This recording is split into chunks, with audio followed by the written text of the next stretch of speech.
Good morning. I was trying so hard. And welcome back to Non-Standard Action. This is Tom speaking, and I will be your GM for this wetter-than-average adventure as we play through Paizo's Fly Free or Die. You are listening to Episode 15, A Deep Connection. Joining me as always are my friends and your players, Jet, Leif, Nick, and Simon. Liz will not be joining us today, and that is okay. Today's icebreaker question is, what is the perfect vacation for your character? Let's get names, pronouns, and an answer to the question. Starting with Jet. I'm Jet. I play Gus, and we're both he, him. And I think Gus's ideal vacation would probably be whichever vacation he could take with his best friend Marayoth. Hooray. Oh, my heart. Man, I really hope I don't kill Gus today. Or Marayoth. Or Marayoth, yeah, but Marayoth might be worse because then Gus would be sad, which would be so tragic. Gus would go through his emo phase. Yeah. I feel like Marayoth would be sad, but it wouldn't be as tragic as Gus being sad, I think. I think we would all be sad with Gus. Sure. All right. How about Leif?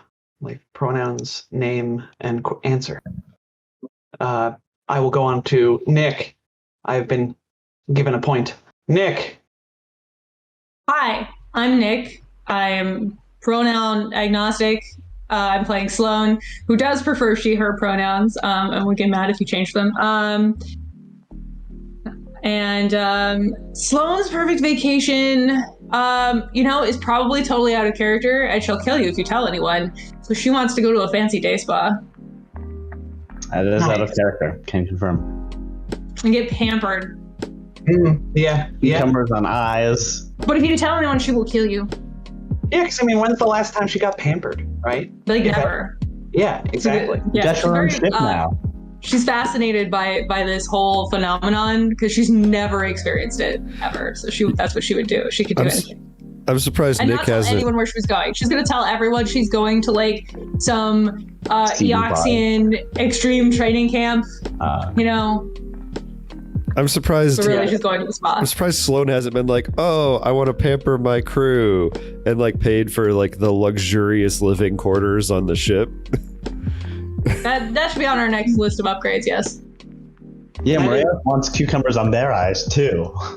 All 120,000 faceted eyes. That's a fun side story we'll have to tell. Is Sloan goes to the day spa and Maria finds out and is I'm coming too. Greetings, Captain. What is this location? All right, so we need to have a sort of that beach episode in every anime, except it's a spa day episode. Everyone shows up, finds over Sloan Witch. She's no! Oh, this was my day off. I wasn't even supposed to be here. Oh, yes. I think this will have to happen. How about Simon? I'm Simon, he, him. I'm playing Marayoth, they, them. Marayoth, so I imagine a vacation that I, Simon, would never take. Something exciting about going to lots of different locations and meeting lots of different people with strange cultures. Maybe, I don't know, there's probably some name for it where you go to Europe or something and you just spend a few days in each town, in each city, and then you take the train to the next city, and one of them long train vacations. That's a thing, right? It is. I was gonna say that I think tour is the right word. I think that is the word. Tour. Yeah, a tour of the vast, maybe. Just a bunch of different planets that are drastically different from each other, and staying in each place just for a few days, long enough to not get bored. That'd be a really cool Groupon adventure. Yeah, a Groupon adventure. That's all I can think about when I think about the tours, because that's where you see them nowadays, right? Yeah. I wouldn't know. This vacation sounds terrible to me. And that's why Marayoth is a fantastic example of this thing that I've slowly realized playing a whole bunch of TTRPGs and building a lot of characters myself. We build one of two kinds of characters. One, the first kind is this character has a piece of me in it, and the second is this character is aspirational or the complete opposite of me, or something I'd like to be. That mix. Yeah, or the third kind could be, a mix therein. This is a working theory that I've got or just an observation, really. It's like, I always build characters that end up slowly but surely taking over as voice of the party, even if they don't have the stats for it, because I like to talk, it turns out. Tell me I'm wrong. No, you're not wrong. No, Will Not wrong. No, yeah. no. There's also the mythical mysterious fourth kind, which is just like mage hand bred, or wizard is really just a mannequin being controlled by the familiar. Mage hand bread. I know that. That's tight. I know you all know that meme. Or the variation potato with mage hand. The real character is the potato in my pocket all along. Yes, you are correct. There is also the troll character build, like my Stellafera drone mechanic who flies around on his mechanical seahorse. So Leif, anyway. Cobalt Cabal. And the Cobalt Cabal, yes, exactly. They started out as, although I really do enjoy our Cobalt Cabal. Their Cobalt Cabal is great. Yeah. We should like maybe give away some chances to play games with the Cobalt Cabal one of these days to our audience. Could be pretty fun. Yeah. You have to play a Cobalt Cabal. Or just get Joel on the stream to run a game on air. I think that'd be pretty cool. I bet he'd do well at that. Joel, if you're listening to this. We're volunteering you that you're gonna run some society games on stream live. That's how they got me to run Series 4. Watch out, Joel, they're coming for you. I'm very, very good at volunteering people. Leif, give me an answer to the question. We got a lot of stuff to get through today. I just think it's funny because while everyone would have to like track down and find out what Sloan was doing, Ketch would be there totally by coincidence, because that would be his favorite vacation as well, at the spa, just in case we've gotten too far away from it to remember. No, I got it. that Ketch and Sloan are like the same. They're so similar, but have like totally different, polar different planar heritages. It's great. Yeah. No, it'd be that scene like where Sloan finally gives the rest of the crew the slip, and then like lays down for the mud bath, and then looks over. Yes. Gets right before she gets the cucumbers put on her eyes, she looks over and with the cucumbers on his eyes, just put up Captain. Yes, without looking, just waves. yeah. And I'm Captain. I'm picturing Catch with a towel wrapped around his horns for some reason, just because it's fun. There would absolutely be horns, because like there are cucumbers on the tips of the horns. Yeah. Why? Moisturizing. Don't question it. Yeah, moisturize me. Yes. Speaking of Doctor Who. Right. So. You can't say last week. moisturizing and not have my head go there.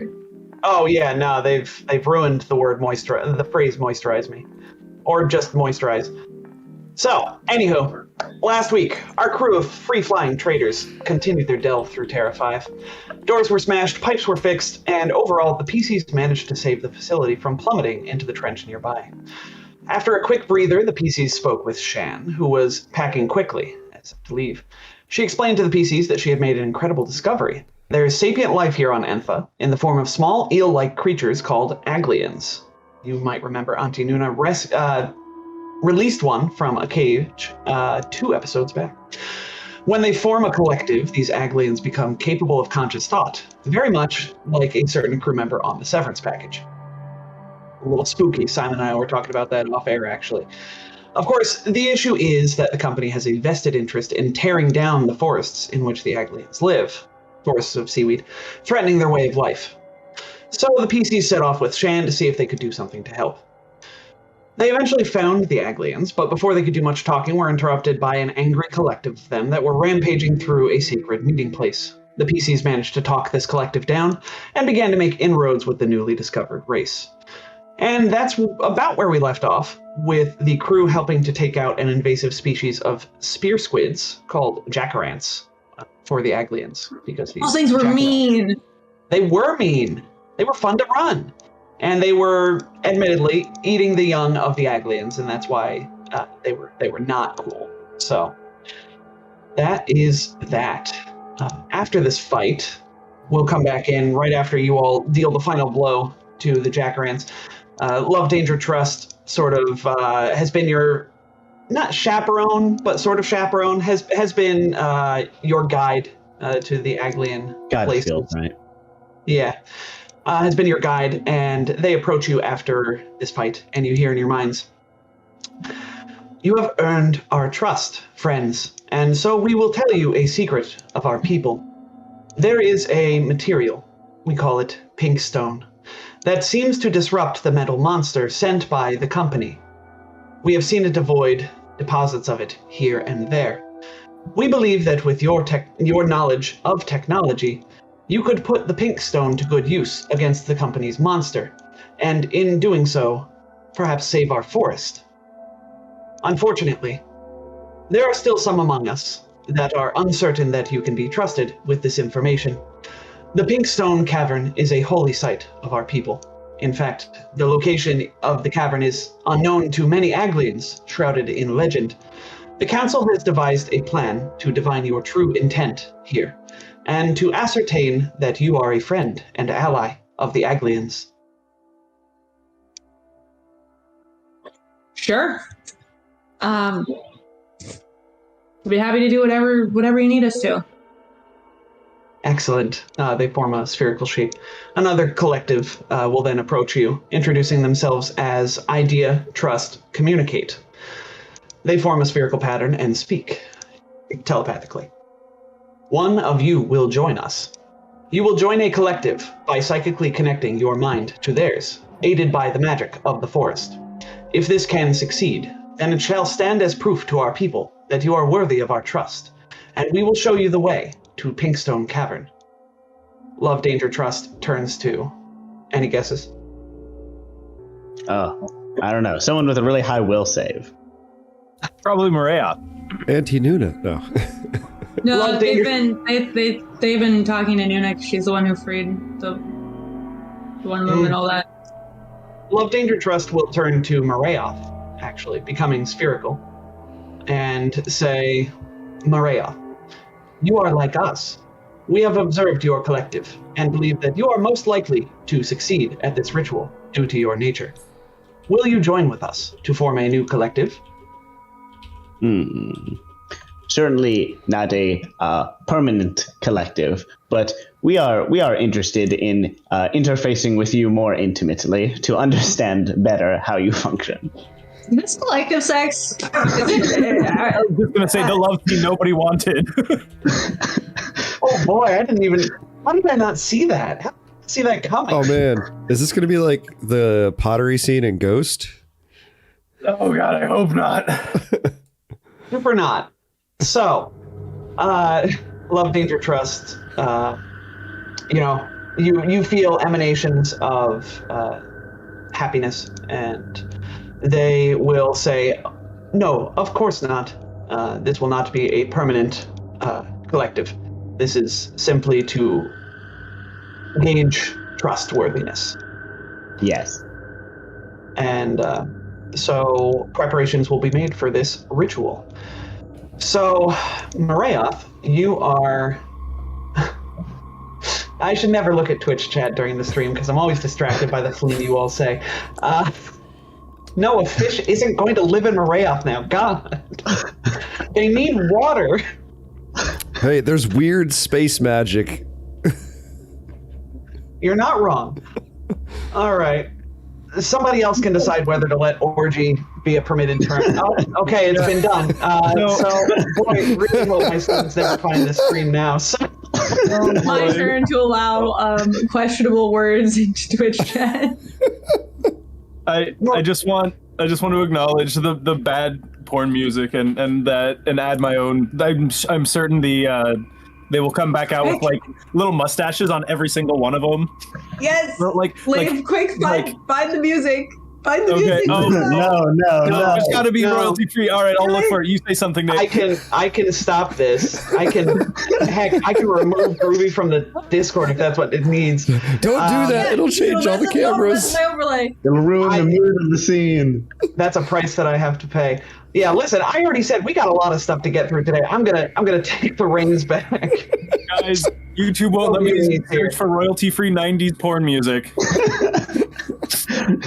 Maria, you are led to the Council Grotto, where you all talked down fear, anger, retaliation before.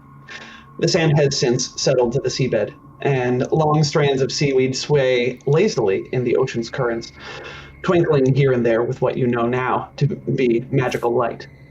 The rest of the crew and Shan are invited to sit or float on the seabed in an ever-growing ring of aglians schooling towards the council chambers.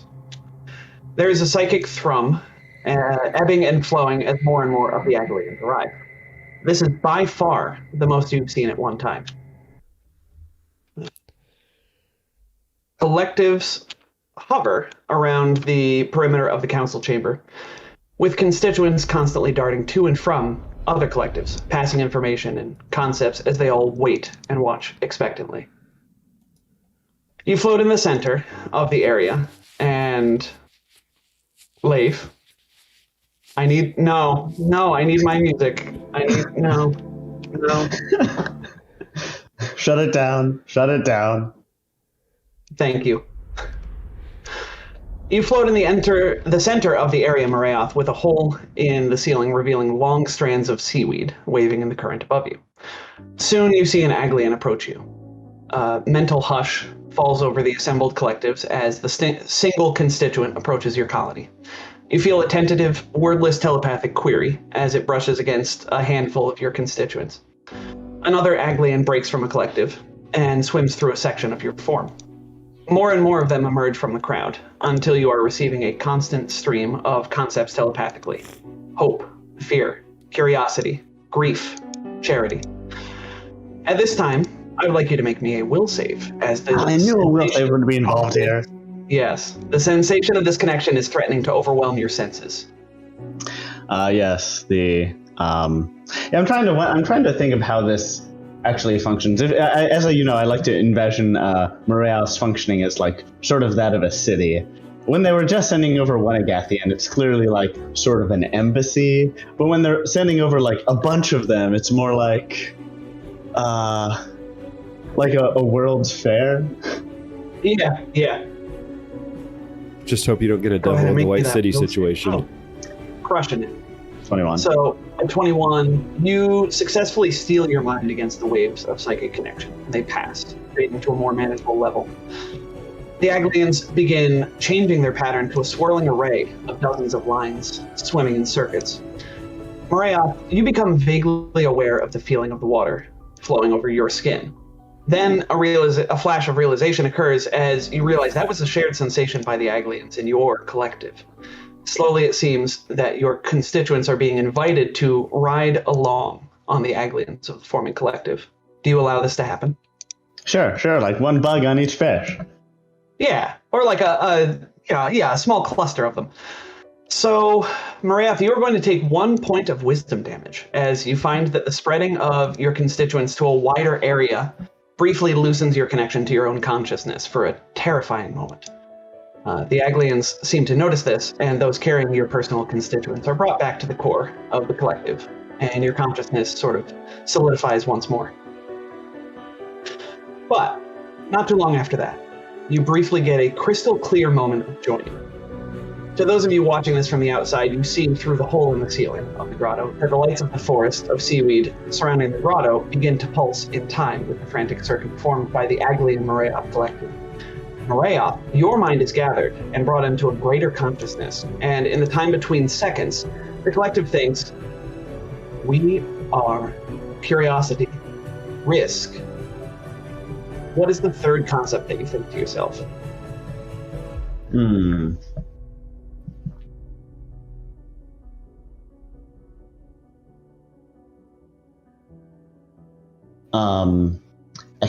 Curiosity, risk, and exploration or investigation feel right? Yeah, I think either of those would work. Which one do you settle on? To settle it. Let's go with investigation. All right. After you think this, the collective holds in its pattern for a few more moments, then breaks apart, the multitudes of aglians spreading to each of the collectives in the cave. Marayoth, you feel like yourself, but having been a part of Curiosity Risk Investigation for even a brief time sort of expanded your awareness. Does Marayoth get a sense, as you're separating and becoming yourself once more and pulling away from the collective, does Marayoth notice a connection with any past events in their life? Yeah. Yeah, I'm not sure like how much detail we want to give on this, but they're reminded of previous times in which the colony has split, since like obviously that is the only way that new colonies appear.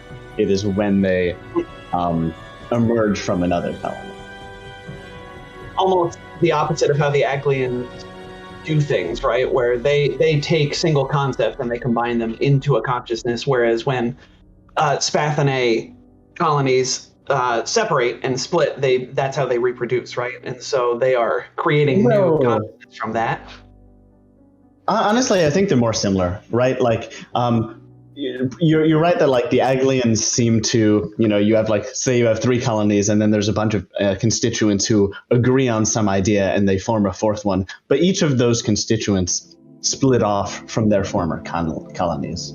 So I'd imagine that this, in places where there are lots of Spathinae around, this sort of same thing could happen. It's just that Spathinae are much more spread out, so there's very rarely more than one around, so any new ones are sort of produced from only one parent. Yeah. Okay, cool. Good. It seems that my taking over the music led to some interesting problems with the music. This doesn't sound like dark ambience or background. Oh, it's okay. No, I just go with it. Shh, it's okay. Oh boy. Oh, ew. All right. So Now we have sexy ambience. Well, I thought this was a pretty cool scene when I was writing it. It is a cool scene, Tom. It was a very cool scene. It is. We're just 12-year-old boys. Don't mind us. No, I can't. I don't have a serious bone in my body. I'm sorry. It's fine.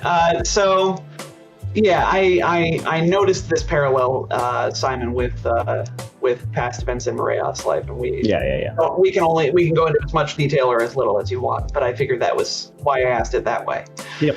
The gathered collectives surrounding the council chambers each share constituents between themselves, and after a time, love, danger, trust comes over to you all once more. That went about as well as it could have gone. Marayoth did an excellent job of forming a collective. This comes as no surprise. We are certain that now the council will agree to show you the location of the Pinkstone Cavern. Idea, trust, communicate comes over to you all soon after. They present Marayoth with an intricate basket woven from seaweed and decorated with tiny shells. Marayoth, if you open it, you find that it is much bigger on the inside. This functions as a Mark I null space chamber. We call these null space chambers in the broader galaxy. Thank you for this gift. Fascinating. Of course, it is a mere token of our people's friendship. And they will then confer to you the location of the Pinkstone Cavern. And remind you that the stone in that cavern will do something to, they imagine it will do something to the metal monster. They're not entirely sure why. The harvester, which you know to be the metal monster from the Aglian's description of it, combined with Shan's knowledge of the company's machinery here. They just know that the harvester will avoid it in places that it is. So might be, from your experience, Entha is like super duper magical. Like it's infused with a ton of magic. So the seaweed, the seabed, the coral, all of that is what has led to the aglians gaining sapience to begin with. So it's not too big of a stretch of the imagination to think that this pink stone is magical in some kind. So, What mark null space chamber was it? 1. So now you have 2 of those. Nice. Yay, I can put my submarine back in mine. Yes. All right. Good. So, you are. It's a decent distance away to the Pinkstone Cavern, but with your swim speeds, remember your tour boat sort of ran out of battery last time. Shouldn't be an issue to swim over there. I mean, it's not like you're going to get ambushed by another giant jelly, right? No. No, that would never happen. Certainly not as revenge Oh. for all the things we're saying in Twitch chat. I'm just ignoring Twitch chat now. I'm gonna have to It's read it probably over a best, break or Tom. something. What, Leaf? It's probably for the best. Oh God! All right, what have I gotten? What have I done? So, as you are leaving, Love, Danger, Trust will warn you. Be swift, friends. We fear that the Harvester is approaching our forest, and it will not be long until they are upon us. We are confident that you can stop this. Yes, we are too.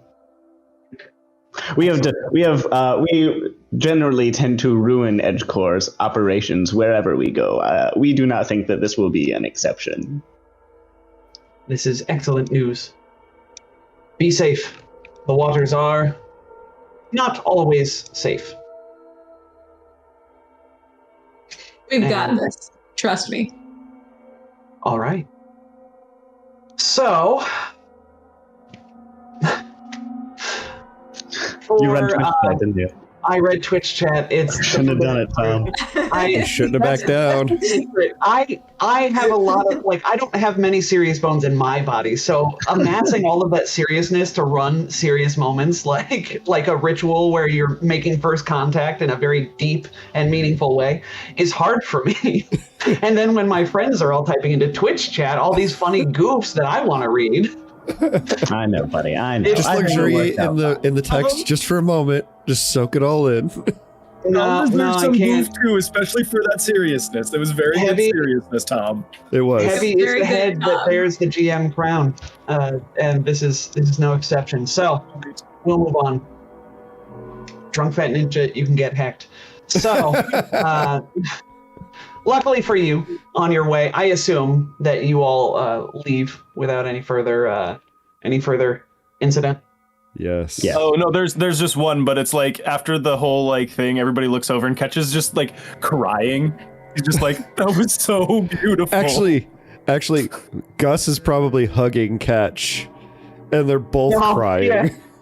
We the camera is focused on Marayoth sort of swimming and whirling with all these fish, forming a cool pattern through their colony, and then the camera just cuts over to Ketch and Gus, and the two of them are just holding each other, sobbing. It's beautiful. Sloan is trying not to laugh, sniggering behind her hands like a 12-year-old boy. Yeah. I'm sure getting jabs from Auntie Nuna, who is just speechless Behave. from this awing act.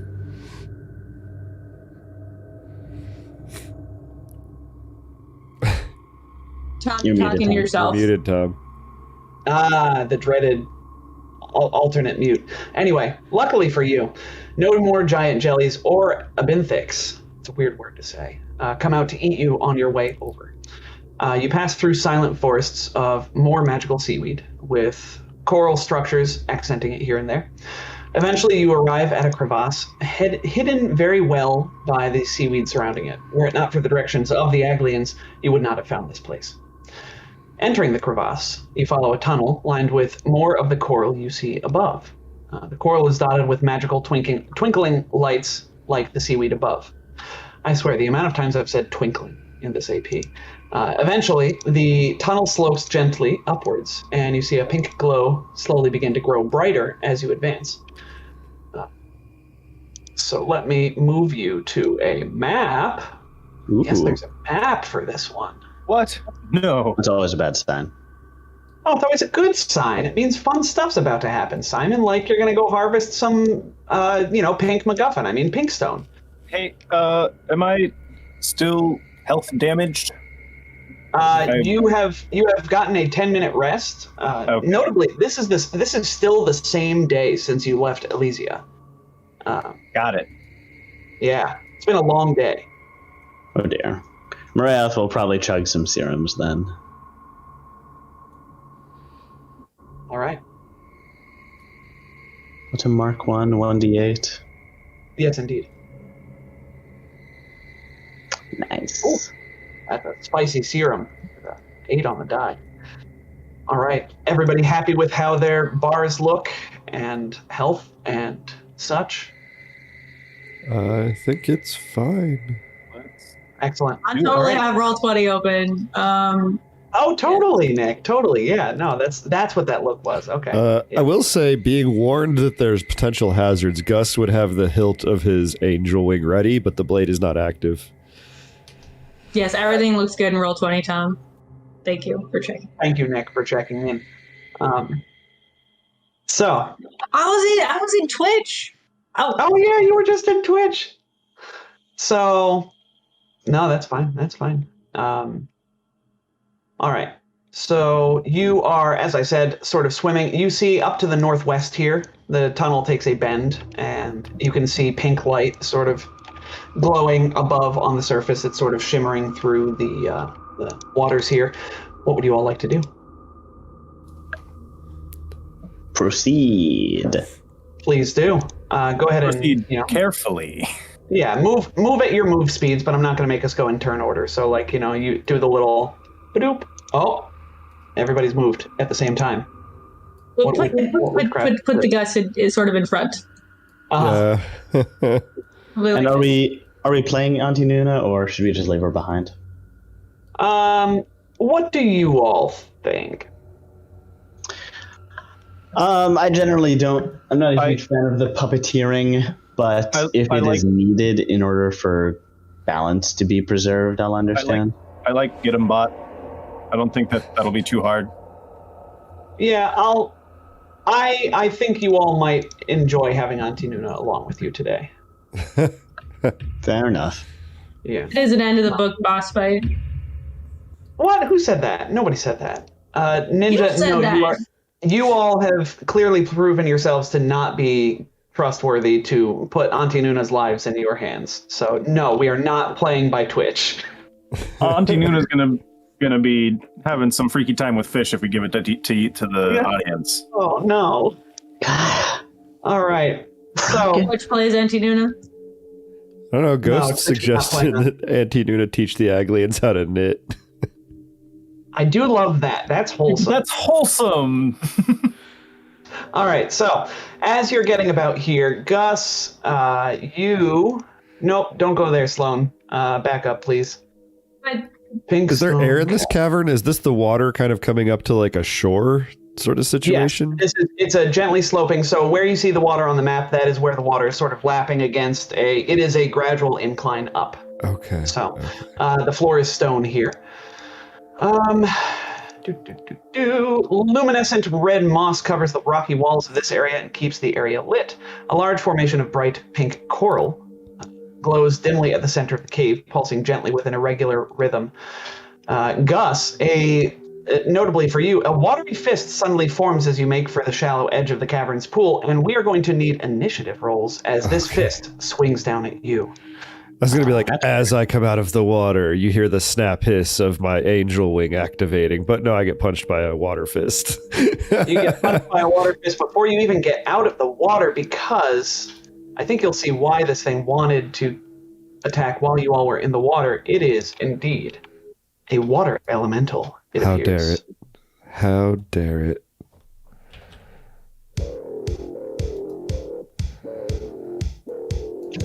I need rolls from my water elemental. Simon, I've pulled your initiative up 1 whole point. Hooray, thank you, best friend. And I need a roll for Nuna, Woo! which I've done. Oh, Nuna rolled a nat 1 on initiative. We need Okay. to roll for for our characters when we're out. Hey, listen, I roll some 20s on attack rolls when it counts, Slave, all right? So we'll see. Granted. So looks like I've got everybody's initiative rolls. Catch, you are first up as you see, you're the first one to react as this water elemental suddenly forms out of the pool of water that you all are entering. What would you like to do? Get over here. Because that guy hasn't acted yet. All right. Fair enough.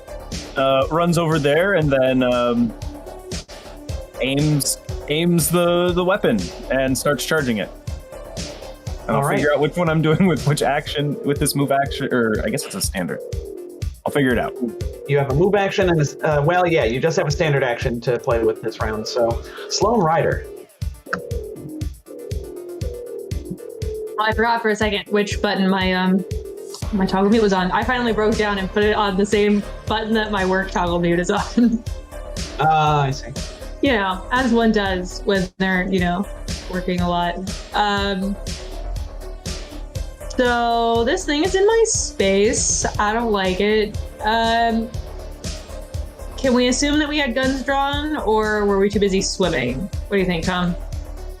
I'm going to say Gus said that he had his handle out, so if you think that Sloan would be swimming with a gun out, that is okay by me.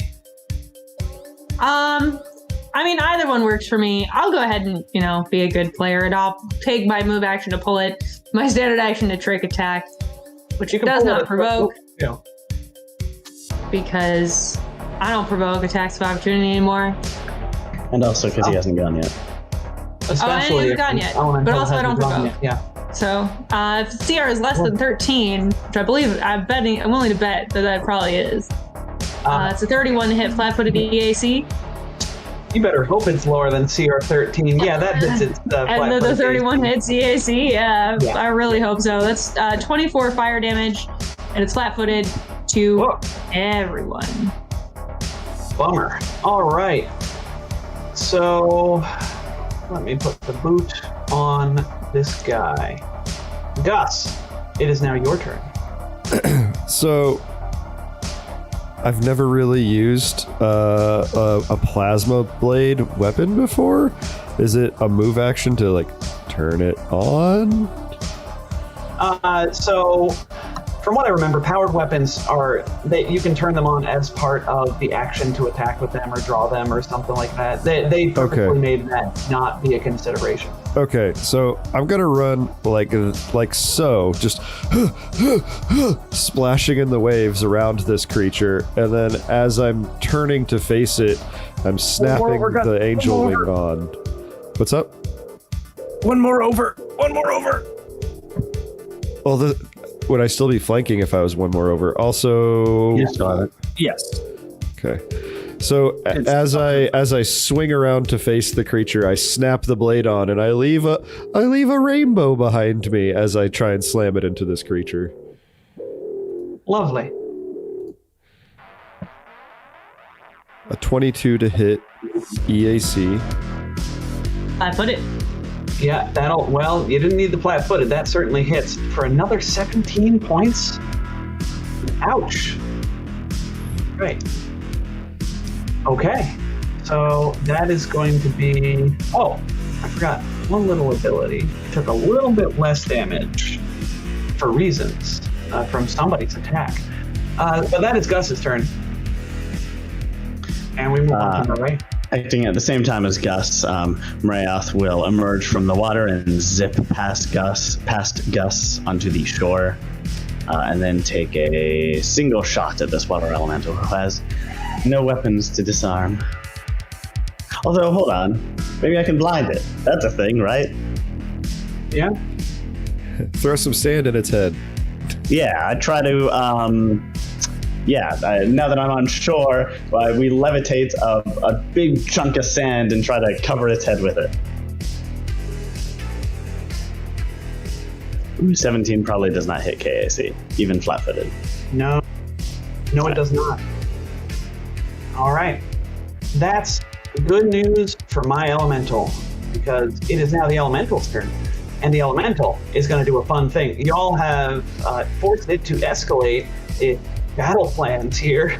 And by its battle plans, I mean my battle plans, because, wow, it's taken a lot of damage. So the elemental flies into a rage, and the water begins to froth and churn, and all of a sudden, the water elemental sort of dissolves into this gigantic whirlpool. And it is going to increase its size category by 1. We're going to say this to water. And it is no longer in its water elemental form. It is instead a vortex.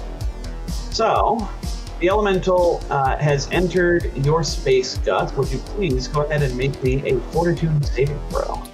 Hey, I'm theoretically good at those. Keep you up. Ooh. That 17 is going to be a pass. So, Gus is fine as this vortex then whips down, down the tunnel in this direction. And I need Sloan and Antinuna, which I will make, to make fortitude saving throws. Do you want me to make rolls for Antinuna? That would be great. Cash, I will do that. Leif, if you could do that. I will do that. From now on, since you've rolled another 5. Oh no. 3 on the die. Sloan gets 22. All right, so Sloan, you are fine. However, Antinuna is, and this feels appropriate, as Antinuna, as the oldest member of your crew, is swept up in this vortex, unable to escape its grasp, and she is now grappled, flat-footed, and off target, all due to this vortex. So she is going to take vortex attack. That's 15 points of bludgeoning damage to Antinuna as she's just sort of swept and dashed against the wall and swirled around. And now it's going to be Antinuna's turn, where she takes that damage. I need to roll the damage again now. Oh my goodness. She's going to take 16 points of bludgeoning damage from this elemental. Yeah, been rolling real well on my damage rolls. Are you sure you don't want me? Anyway, it's your turn. So Antinuna, what would you all like to have Antinuna? Oh, I need to tell you what Antinuna can do. She can make, on your turn, you take its listed damage again, which you've done, and can make a reflex save as a move action to attempt to escape from this vortex. Go ahead and make me that reflex save. Hey, audience, do we have any rerolls? Yes. I believe one on the die. We do. We do. I'm doing this. Oh my lord, it's a 2 on the die. All right, so that is not going to be enough. It's all right. She's going to use her standard action as a move action to try another reflex save. Is that? Oh yeah, that's fair. Go ahead. Okay. Try it. Okay, 21. All right. So Antinuna is able to escape here. Let me send. Oh well, actually, I guess back there. You can move Antinuna out of its space. I'll let you deposit her right over here. Yeah, or to the south, whichever you prefer. That is that. So that is Antinuna's whole turn as she desperately swims out of the space of this water elemental. Ketch, it is your turn. Oh boy. Okay, hold on. Ketch is going to yell to Gus, "Get Auntie!" And he's going to continue aiming at this thing. Does it look like he can shoot it? It is larger than normal, so shooting, I'm going to give it a +2 bonus to its AC. It's going to have partial cover from there because you've got a pretty good sight on the vortex form. But partial cover, you say? Yes, +2 to AC, +1 to reflex. Like proper cover?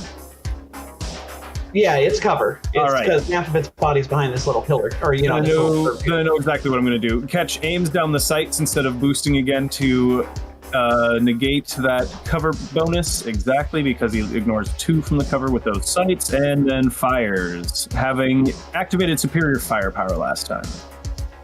Okay. And yes, again, just in case it wasn't clear, Gus, get her out of there! Ew. Oh, I'm rolling Garbo today. Somebody else should roll for you, I guess. Is that's a 15, all accounted for. Versus it's still flat-footed, the AC. That is going to meet. Please roll your extra damage for me.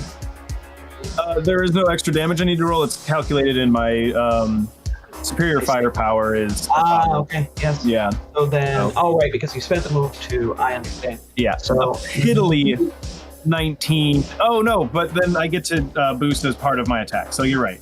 It's an additional 1d6. Because that overcharge. Yeah.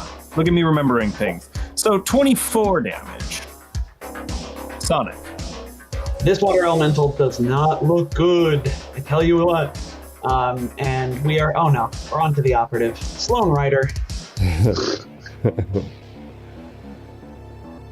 You are muted, friend. Oh. I don't like being on this side of its square. I would like to be on the other side. I don't know if moving. Deeper it's too in the big. water. Got it. It's too big. Fine. I will shoot it. We'll just trick attack it, I suppose. It's a CR5 or less.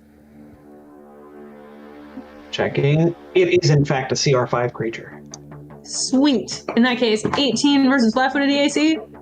That will be a hit, and Yes. 22 points.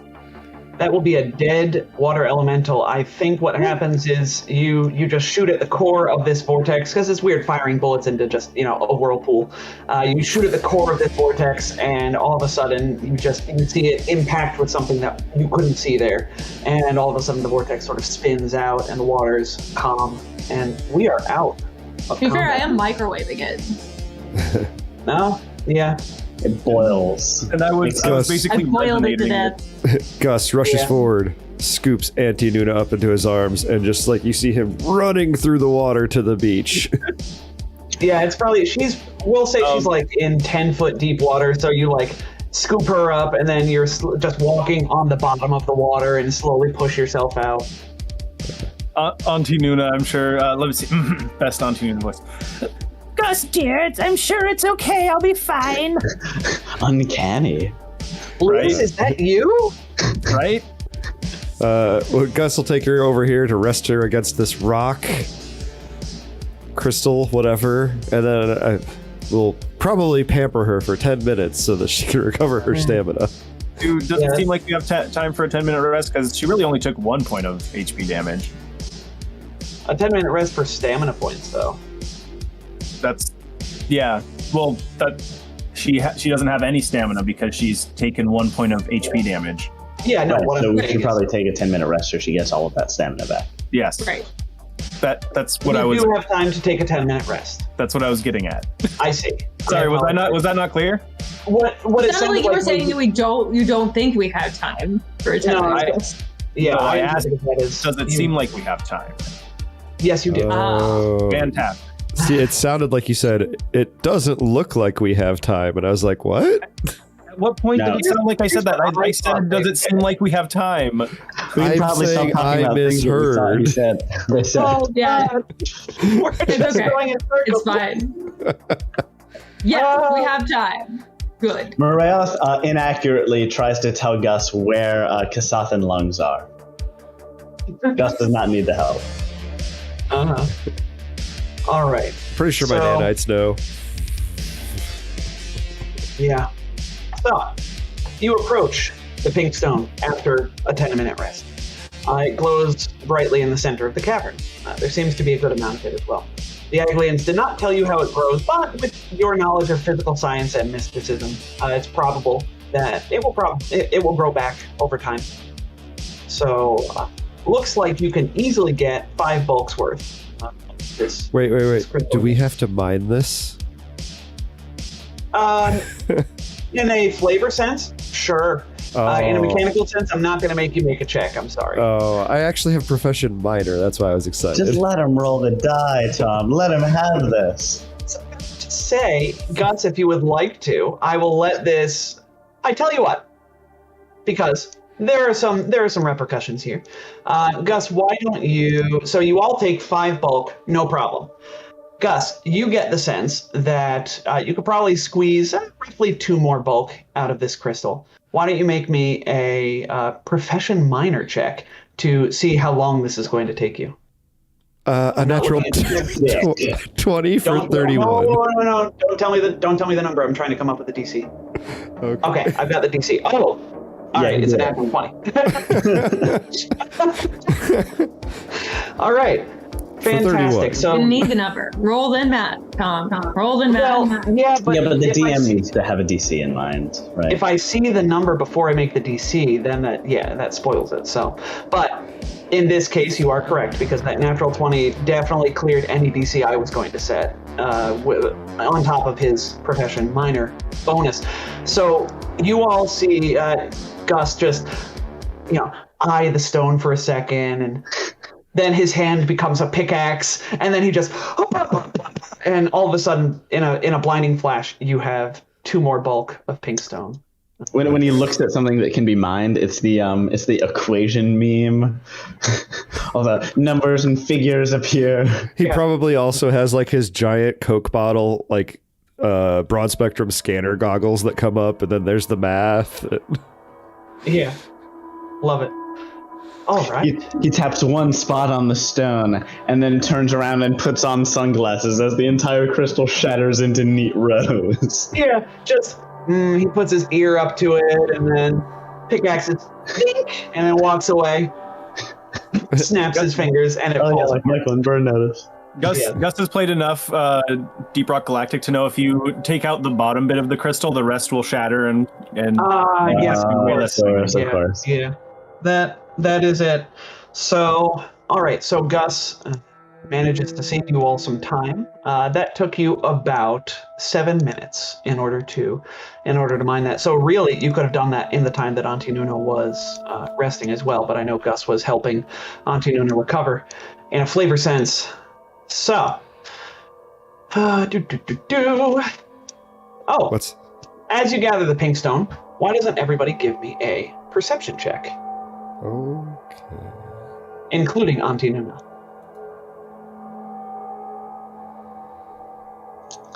We got a 5. Ooh, a 29. Right. Okay. Ooh, I also got a 29. Ketch and Sloan, why don't you both roll me just a flat d20?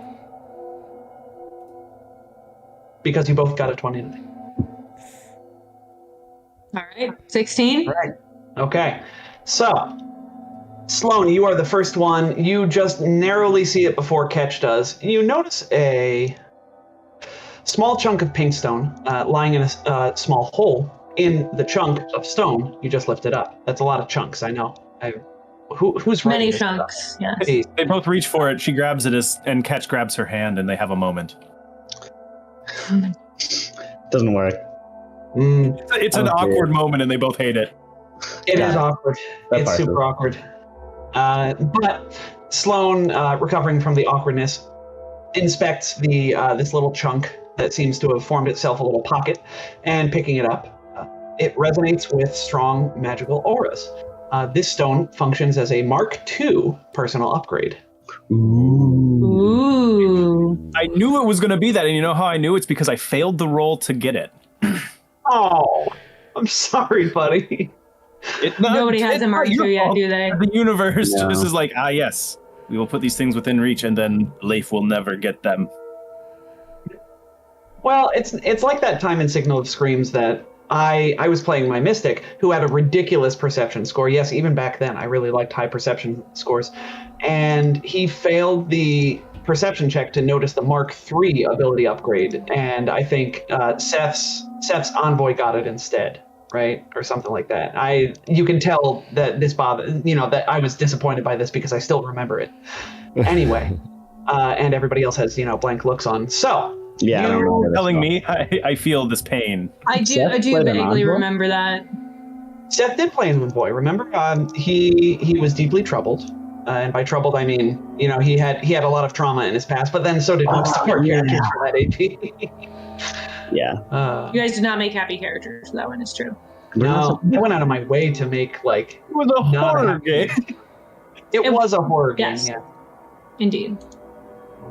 I think the least troubled was my guy, and he was horribly repressed. What are they called? Anime sword blade guy. The Crusaders or whatever of the galaxy. I can't even remember.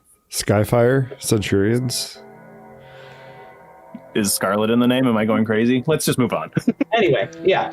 So you all have your pink crystal, your pink stone. It seems to be they called it stone. It seems to be this coral structure, very, very beautiful.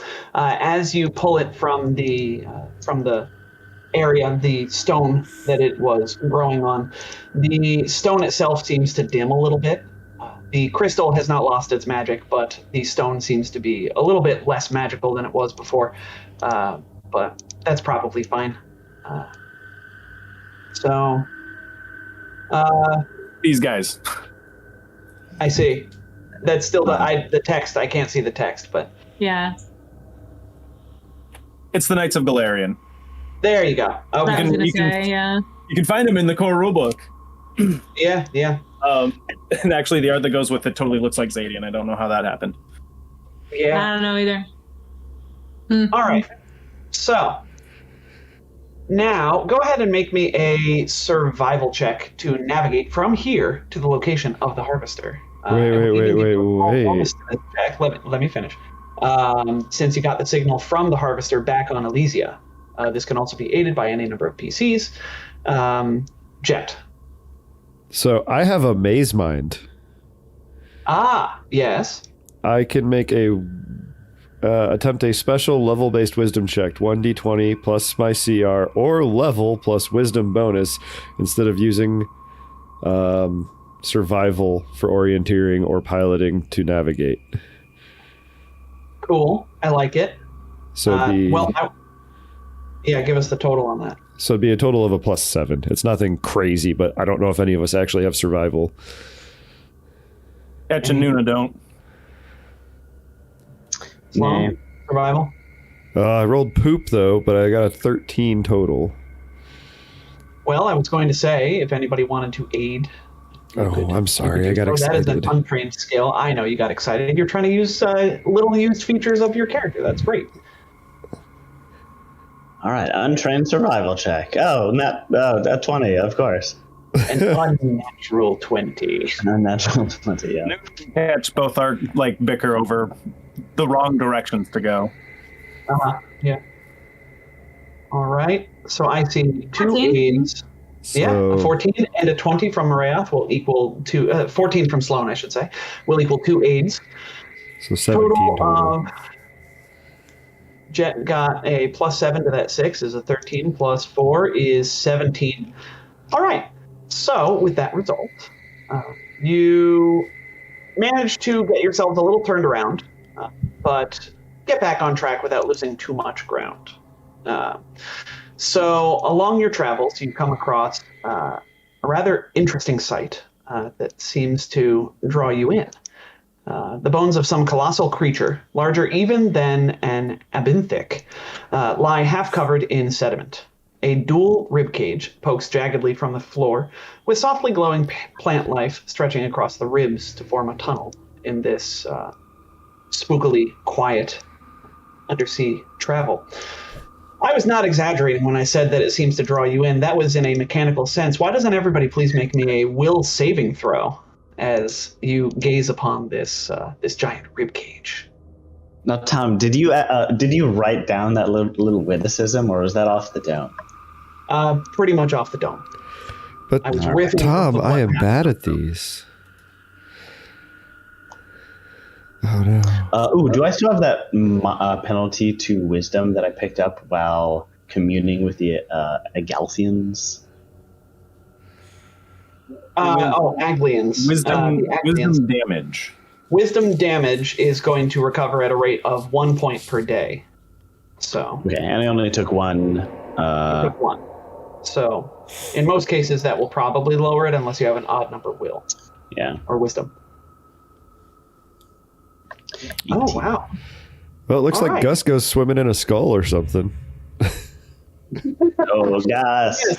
Yes, indeed. So Gus and Auntie Nuna are incredibly. This was a DC 18 will save. So I'm very impressed that most of you managed to avoid this temptation. Do we have a +1? I'd take that for Auntie Nuna. Do you? Let's see.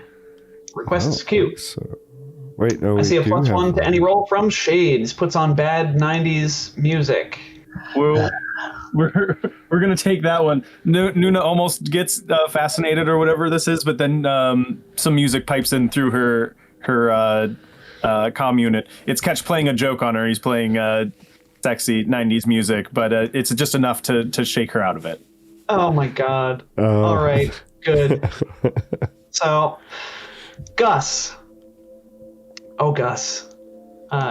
You find yourself swimming towards this large structure. Think like the rib cages in The Lion King in the elephant graveyard kind of size. I think there's something super cool over here. I'll be right back. Oh, I Right, guess. yeah. That seems dangerous. You are drawn to approach this enormous ribcage filled with bioluminescent plant life. As you enter the ribcage, you brush against one particular strand of seaweed, and suddenly the water around you Gus, seems to come to life. Strong strands of seaweed wrap around you, and you feel them slicing into you, dealing 17 points of piercing and acid damage. It's a bad hug. Wait, you said what? An acid damage? One- Slashing? Piercing, in fact. 17 points, so I ignore 6 of that, so I take 11. Yeah. Couldn't have happened to a better person, really. With that piercing resistance. So, oh boy.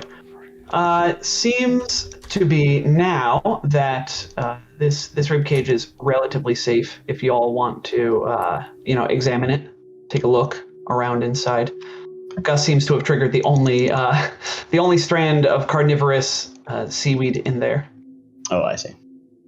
Yeah, I guess we'll toss the disentangle place. him. All right.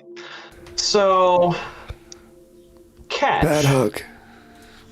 As you get closer to a boulder-shaped object lying towards the front of the ribcage. As you do, you suddenly black out and you lose consciousness. Well, this doesn't usually happen unless I've been drinking. Were you drinking? No. So, what does everybody do as this happens? Catch, what happened? Rayos will swim over to catch him. Do we notice this, or does Catch just go quiet all of a sudden? Yeah, he just sort of goes quiet.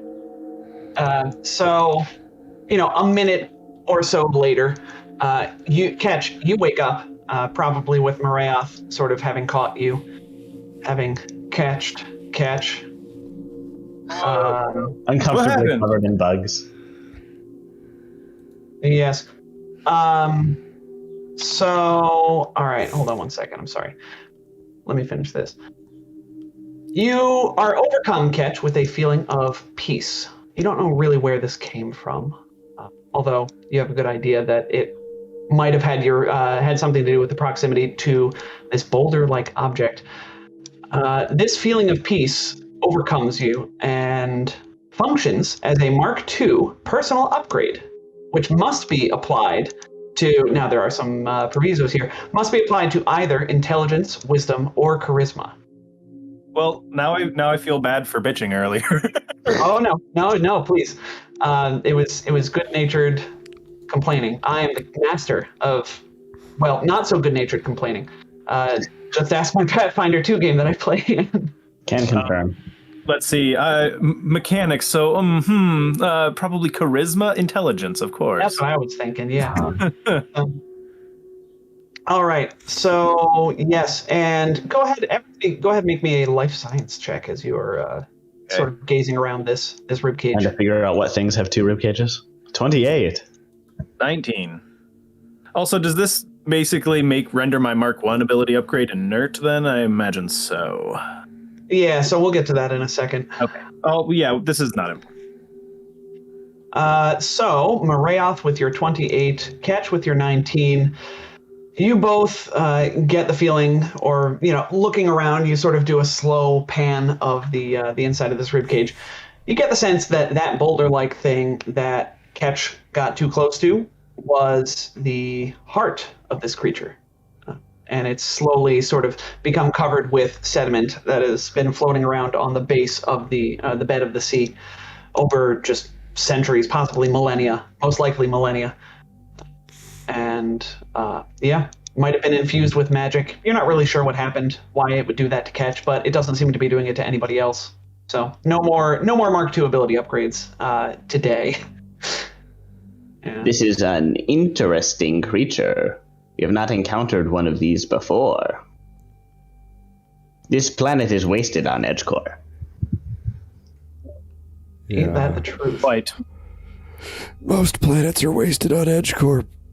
Yes, but this one more so. It is.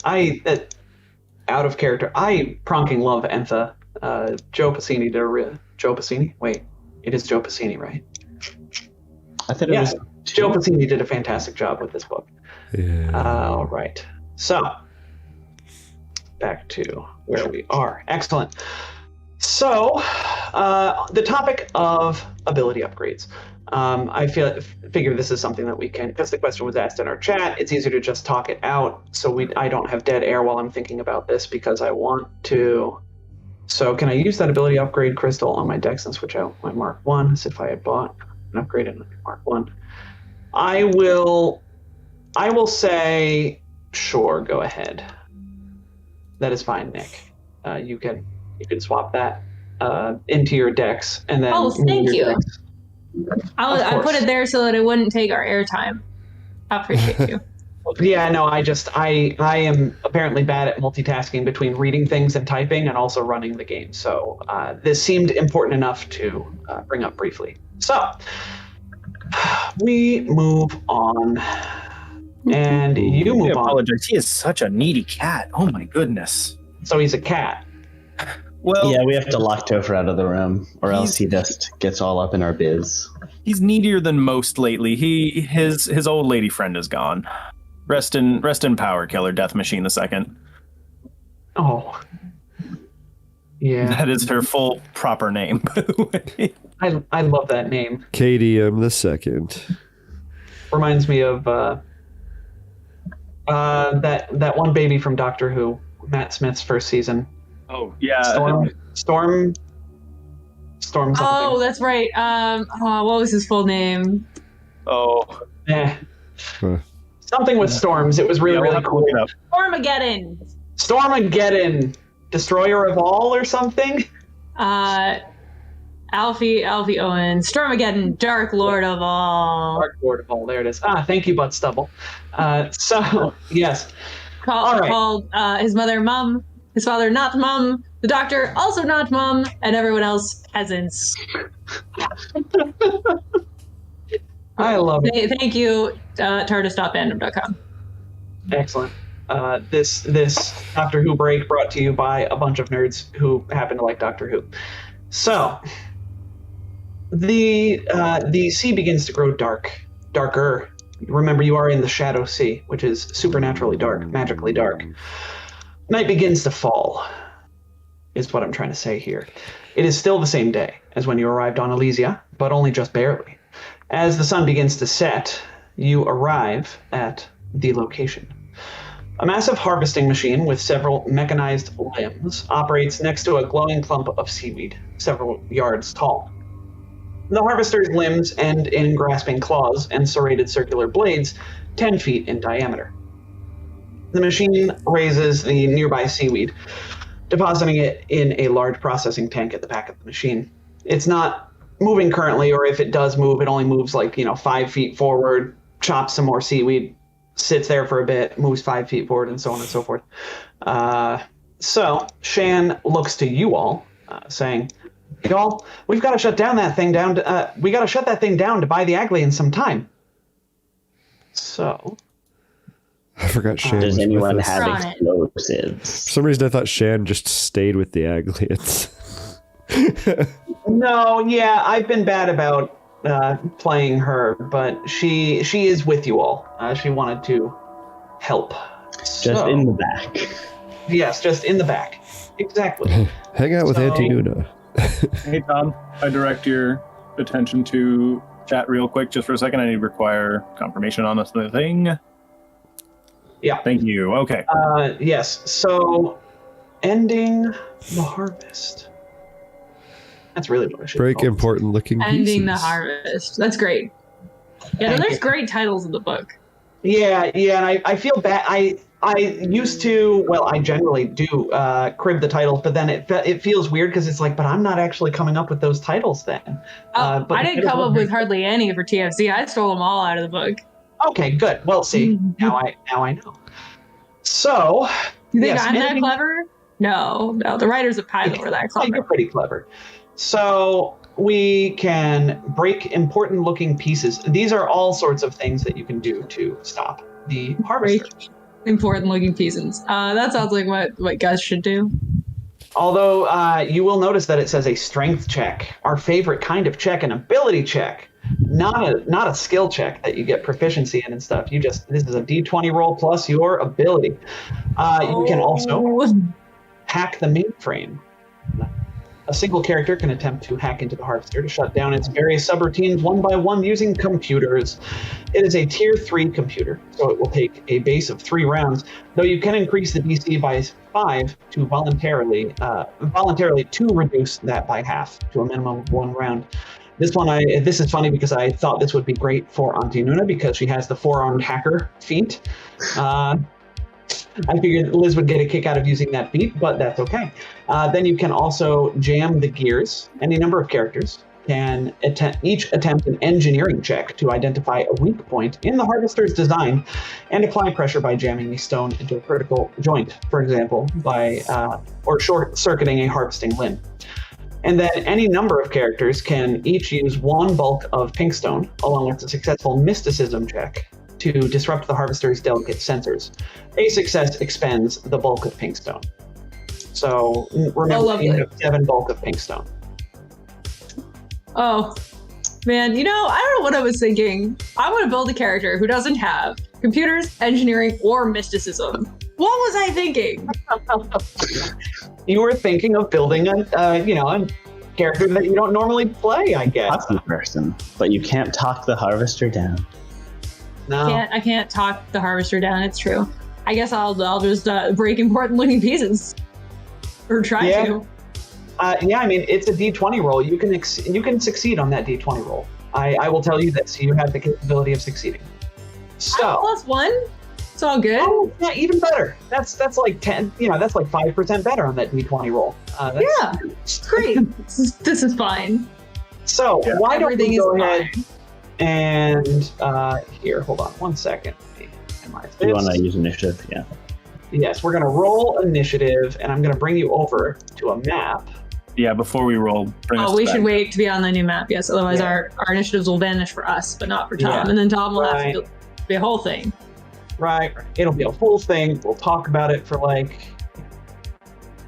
It's so admittedly we'll do- probably we'll less just than we wait talked for- about it now. All right, just a little bit less than the time that we spent now. So So go we ahead are on and the harvester. drag yourselves. Your tokens are not on here. Right. So you can bring yourselves. Everybody, bring yourselves to like sort of the back of the harvester to the south of the map. That is where you will start. You can move yourselves around the map to somewhere appropriate for whatever skill you are using. So.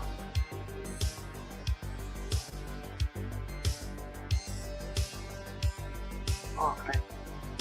Everybody roll some initiative. I'm missing Sloan's initiative. Yeah, sorry. I'm looking for my. I'm not here.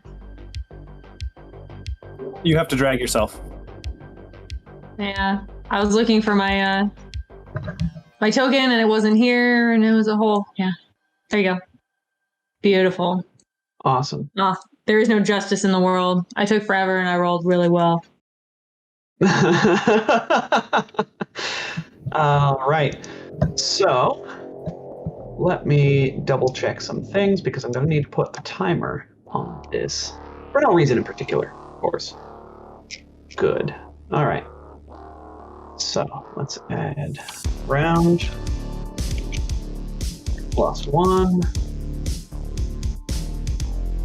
Okay.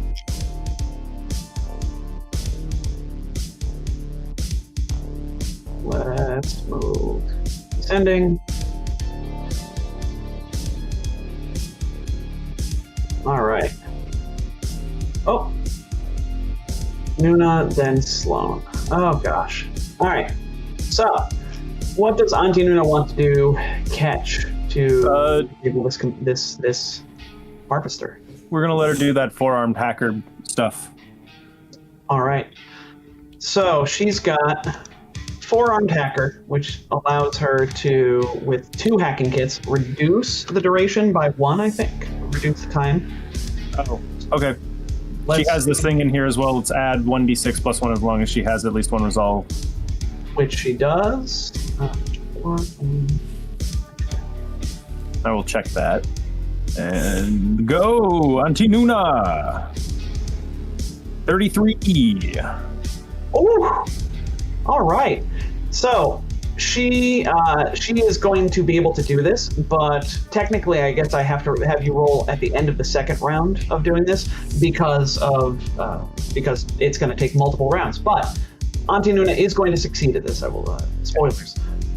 Noted. And you are good. No, Drunk Fat Ninja. Shan does not have a stat block, actually. She is here mostly to tell the players what's going on and help out in certain ways. Sloan It's Rider. like pay and listen a lot. It's kind of weird. We usually just ignore her. Sloan Rider, what would you like to do? All right. I guess I will attempt to break important looking pieces. Okay. Let's do it. With a strength check. Yes. Leif, would you move Auntie Nuna up to this little control tower looking thing on the... All right. So Sloan, go ahead and move somewhere and make that strength check. I lied. I don't even have a +1. I'm gonna just roll a d20. How about a 10? How about a 10? Just sort of bag it. Ooh, that 10 is not going to do it. And in fact, a piece of plating rips off too suddenly as you start prying at things near that tank tread. And it is going to deal you some damage as it flies off of the... Rude. Oh, no. A strength check with penalties for failure? Yeah, that is going to be 10 points of slashing damage. Brutal. I don't even know why they're straight ability rolls This anymore. is fine. Everything is fine. It's a 20 on that bluff check, I see. meant to do that. Yeah. All right, so that is going to be that. And we are on to Catch. So, Ketch looks at his at his beautiful bundle of explosives he'd been putting together with the detonator as he came over here. Looks at the technical options for ending the harvester and just is so disappointed, and then just rolls an engineering check. Okay, sell me on something. Oh, I figured in the time it took to get over here, because I for sessions known we're going to have to do something about this harvester. So I have basically all of my damage dealing grenades bundled up into a haphazard bundle with a detonator attached. But I don't know if that would deal necessarily a ton of damage. Just a couple of Mark II frag grenades and some other miscellaneous. Let me look at my DC here. So I'll let that add on. I am counting successes here. Okay, so once you get a number of successes that I know that you don't, you will shut down this harvester. I'll let this count as an extra success if you succeed at the engineering check to jam the gears here. Okay, I have rolled a 32. You have exceeded the DC, not by as much as you think, but The harvester's critical component of the harvester grinds to a halt. And explodes from grenades. And then a second critical component of the harvester explodes off. We'll say one of the hacking limbs sort of grinds to a halt, and then sort of a little localized explosion blows it right off of the harvester. That is 2 successes. Excellent. All right. So I got to keep track of this somewhere. Tom, why didn't you think of this before? All right, good. So we move on to Gus. Here I come, Captain. I'll give you a hand. And Gus will kind of come up here. And he's actually going to kind of grab onto this, or not grab on, he's going to jam his prosthetic arm into the joint where that saw arm is. And he's going to have it morph into the magnetic jack, and he's going to attempt to just break important looking things. Oh, I love it. Does the magnetic jack help you with the strength check? I will click on the magnetic jack for you, but I don't think it will actually help. It's a handy tool, blah, blah, blah. Lifting the object 1 foot. It can move 200 bulk worth of stuff. That sounds really cool, but I don't know if it would give a mechanical benefit here. Yeah, it was just flavor. Okay, cool. But I got a 15. I rolled very poorly. Well, rolling very poorly is exactly the number that you needed. Woo! You actually rolled an 11 on the die, Gus, so that was actually better than average. Yeah. Fair. So that is going to be 1 success as a critical piece of the harvester rips free and tumbles to the ocean floor. For you all players' knowledge, the DC of the next jam gears attempt decreases by 2 because of this. So Sweet. you are sitting at 3 successes so far. And we move on to Morayoth. So Morayoth, you're going to try that strength check, right? Yeah, definitely. No, so Morayoth probably has some memories of these crystals that were like conveyed by the aglians during the merge earlier today. Yeah. So with that sort of racial knowledge, we will meditate on the crystals and try to skew the harvester's sensors. Make it like just drive off into a cliff. Button. This button. Go ahead and move over to. Oh no. Oh no. Well, at least it doesn't use up the crystal. That's a 16. Correct. So with that 16, the harvester's equipment seems to misread the pink stone and you as harvestable. Oh no. Please make a reflex saving throw. No! Oh no. Morayoth, some of your bugs are sort of, well, I don't want to get too graphic here, but they're sucked up into the machine as it decides to try harvesting you. Please take 27 points of slashing damage. That's a lot of bugs. Bugs versus vacuums, it really doesn't work. The other day I was shop vacuuming out my car and a hornet was harassing me, so it was just... Vengeance. Oh, I mean, it's horrible to think about. I mean, I was vacuuming glass out of there. It was thrown into a thing with a bunch of swirling glass. Yeah, I don't want to. Yeah, that's... Oh, yep. Gross. All right. That is the end of round 1. We move on to round 2.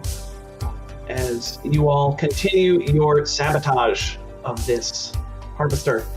Antiuna spends her second round of hacking and is in fact able to succeed at hacking the mainframe. She earns your team another success. You are at 4 successes. And look at us go. Look at you go. Sloan Rider. You're muted. Oh, now you're not. I am indeed muted. Smack it again. Pretending once again that everything here is fine. Oh, it's so not fine. That's a 7. Please take 11 points of slashing damage as another plate sort of, you are doing something. It's just not what you need to be doing. As this is fine. Everybody keep up the good work. Everything is fine. Nothing to see here. Ow. 11 points. of Captain, slashing the trick damage. is you jam your arm inside the mechanism. Ooh, we do not think that would be as successful. Good point, Gus. Oh gosh. All right, Catch. What you got for us? Remember, your DC for engineering is reduced by 2 this round. You are muted.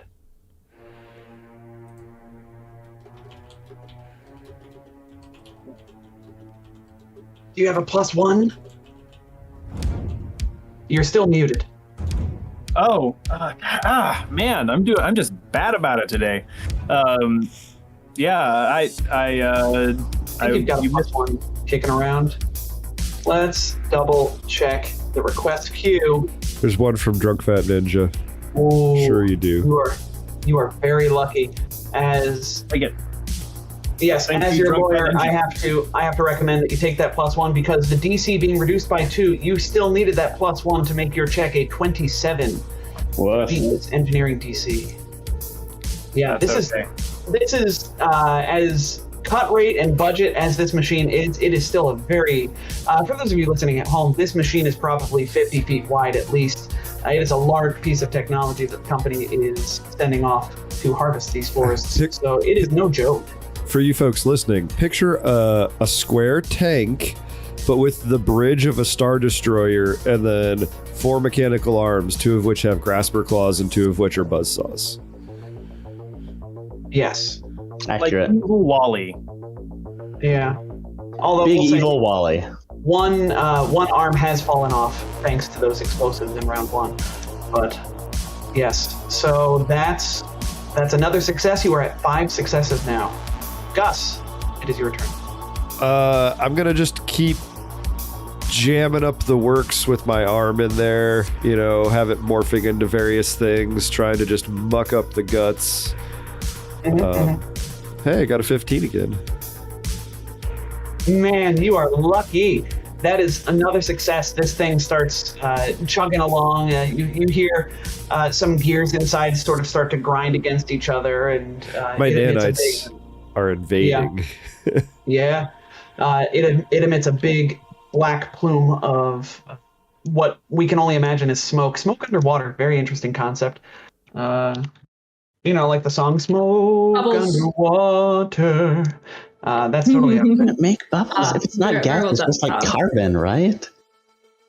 Yeah. Well, it's magical smoke now. It totally looks like smoke just floating through the water. This is science fantasy. I can do whatever the prompt I want. It's true. So, yeah. Say that it is now Moreoth's turn. Low bar. Moreos will try to be as lucky as his best friend Gus, trying to magic these sensors broken, and not be as lucky, and get torn in half again. Would you like another reflex save? I have a question for you. Would you like to take that reroll that you have? Oh wait, no, you don't have to roll.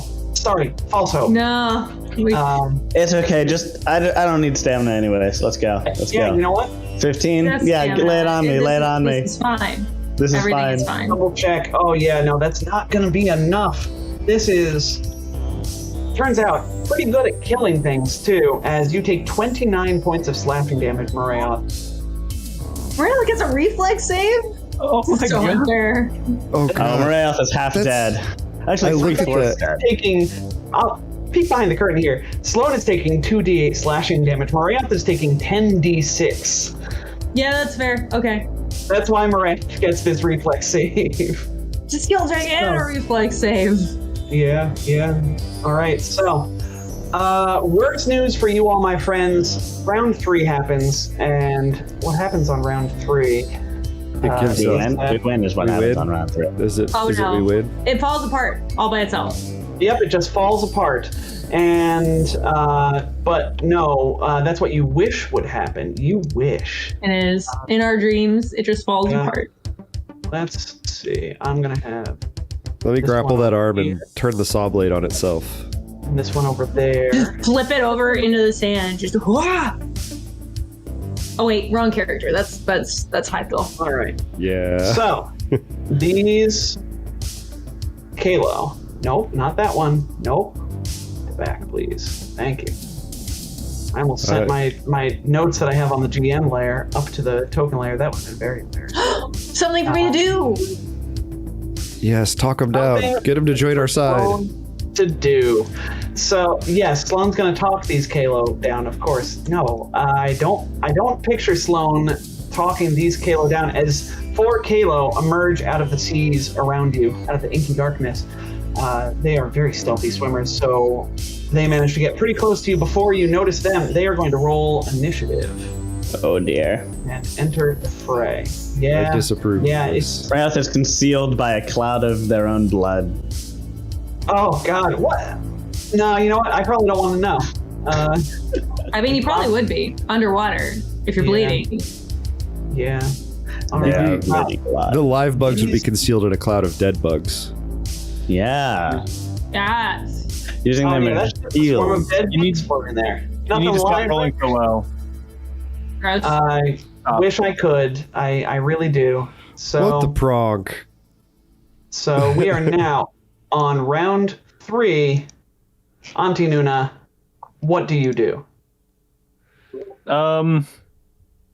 Is hacking a continual option, or is that a one and done thing?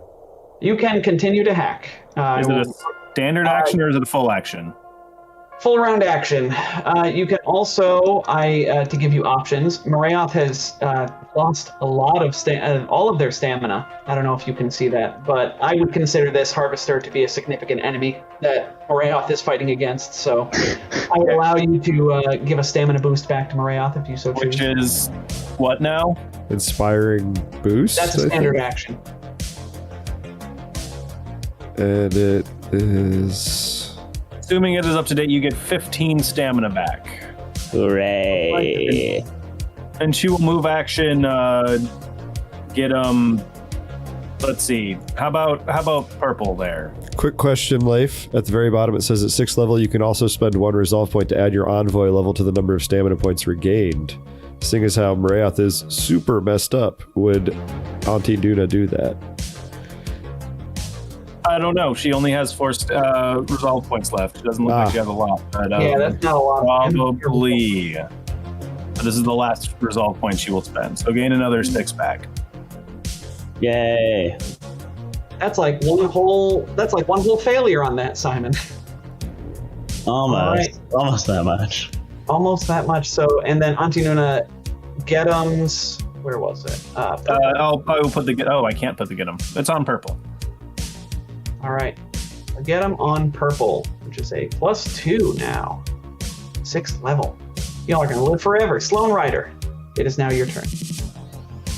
Well, I see something I can actually have an effect on without hurting myself. And I'll turn and take a shot at Kalo the purple behind me with a trick attack. I suppose I'd probably pull my gun with my move action. I turn around. That I'm pretty sure their CR is less than 14. If it's more than 14, we're in big trouble. Is it 22 versus flat-footed AC? You know that hits. For 17 fire damage, and it's flat-footed to anybody else who, cares to attack it between now and the end of my next turn. All right. Yeah. That Kalo is prompted up already. He sort of swims up out of the deep. Yes. Actually, let's do off target since my friends are busy with the harvester. Okay. Off target. And I seem to have messed up my initiative order already. How do I do off target on this? We're gonna give him like a bleeding eye, so that way it's like he's sort of having a hard time seeing. That's why he's got the -2 penalty. So, all right. So, Kalo Mercenary the Green is going to take aim at Gus with a... No, actually, he's going to swim up to Gus. He's a fast swimmer. Swims up to Gus, drawing a Sopranino singing spear as he does. The singing spear sings some operatic aria and stabs Gus with an 18 versus KAC. That will miss. All right, we move on to Kalo Mercenary, the blue. The blue is going to Let's see. Swim up to Catch and attack Catch with a spear.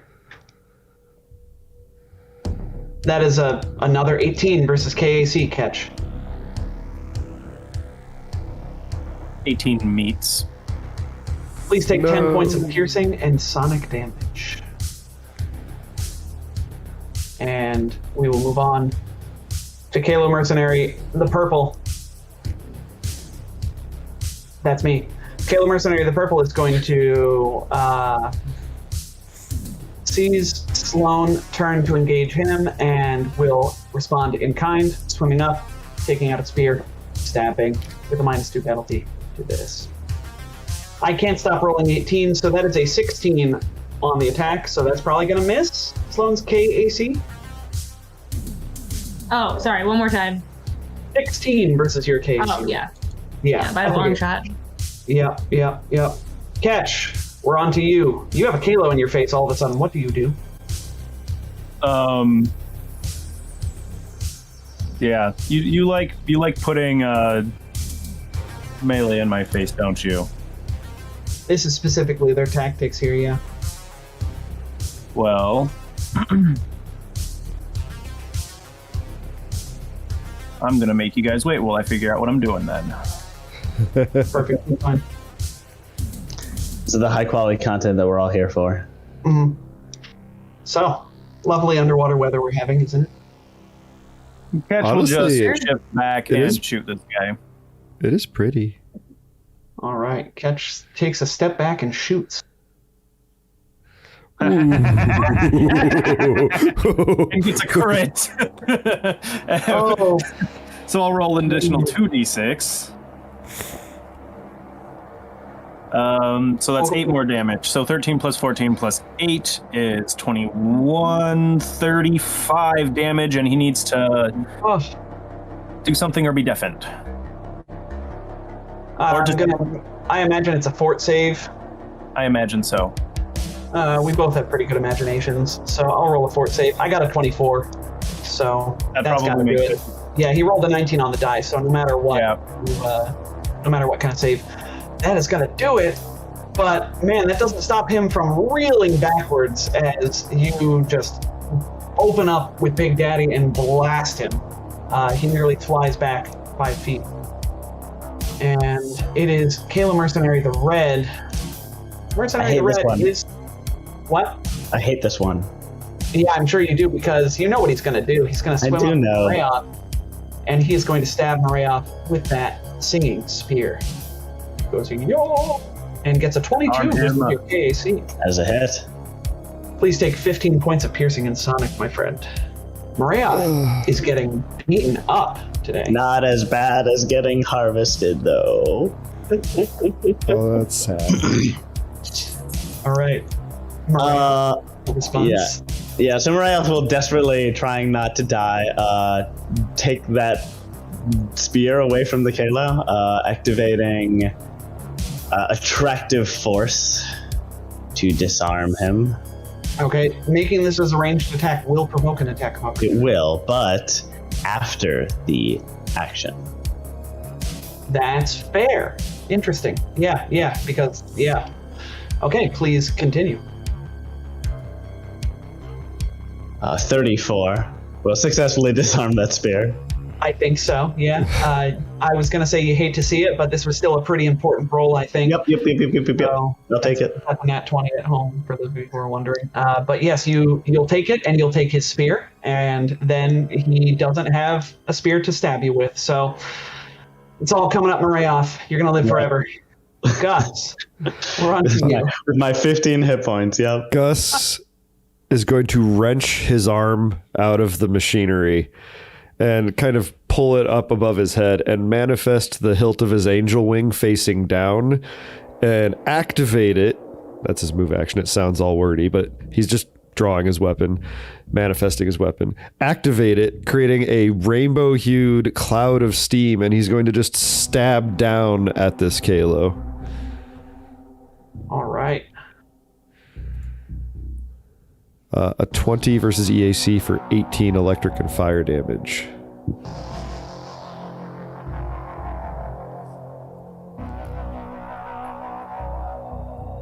Sorry. Yes, that will hit for 18 electric and fire damage.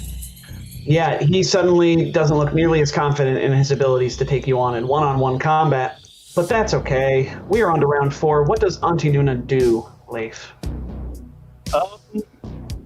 Goodness. Well, did anybody else take damage?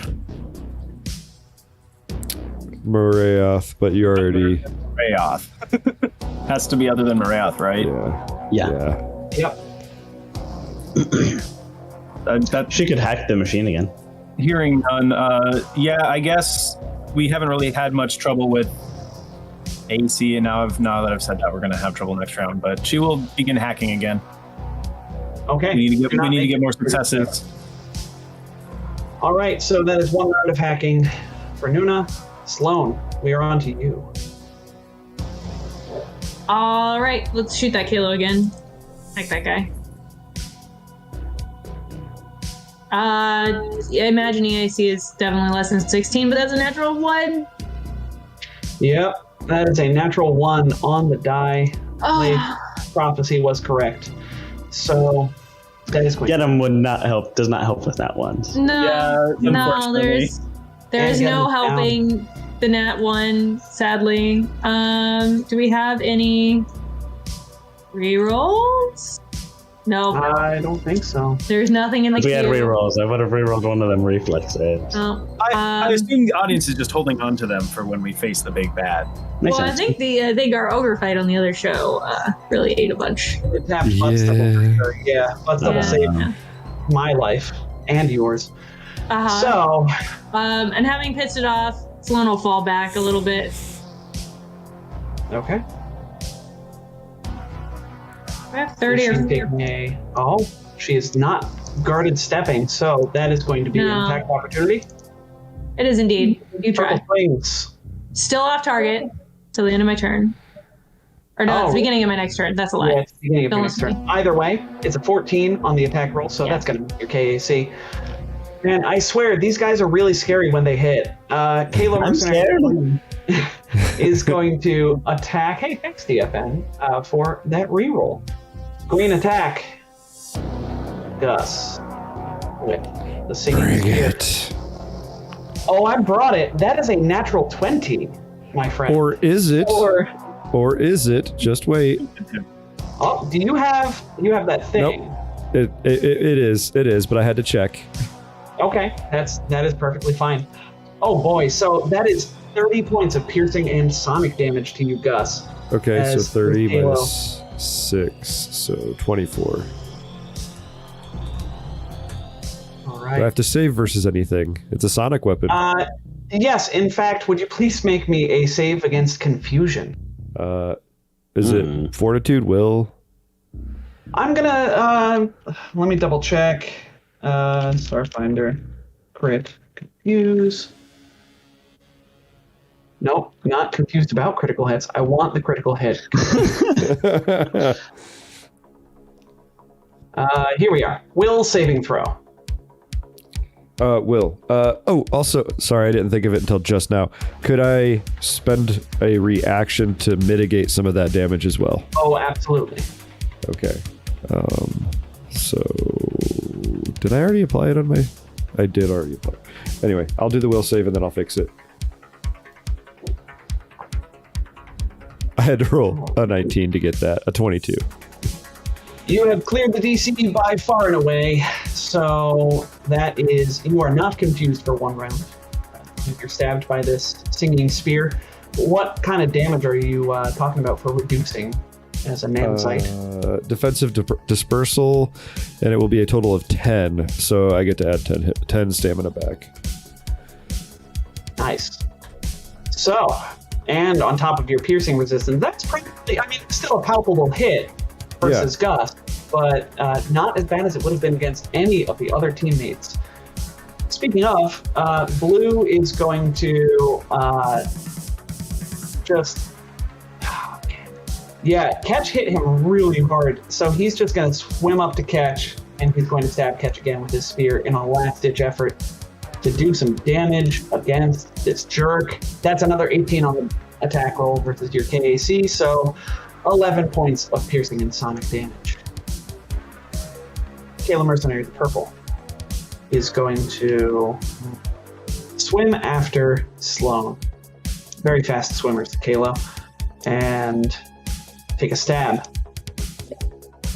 It occurs to me, I forgot we were swimming. I don't have quite 40 feet in the water. We should probably move both of us back.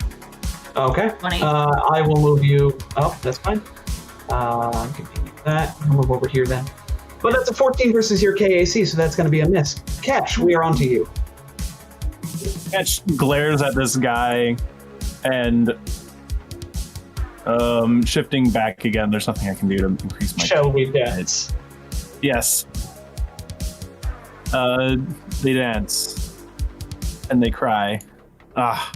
16 to hit EAC. You finish off this Kalo.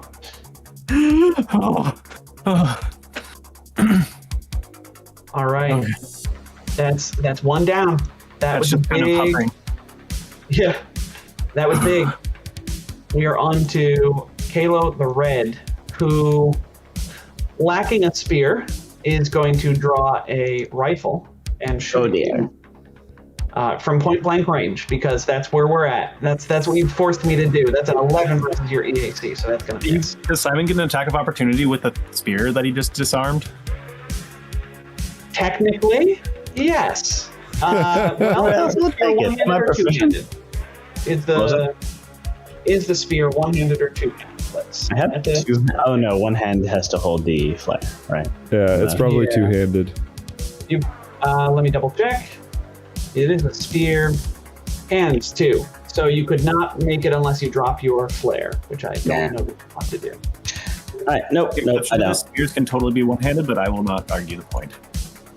Morath will dodge that attack as they flee. Catch, help!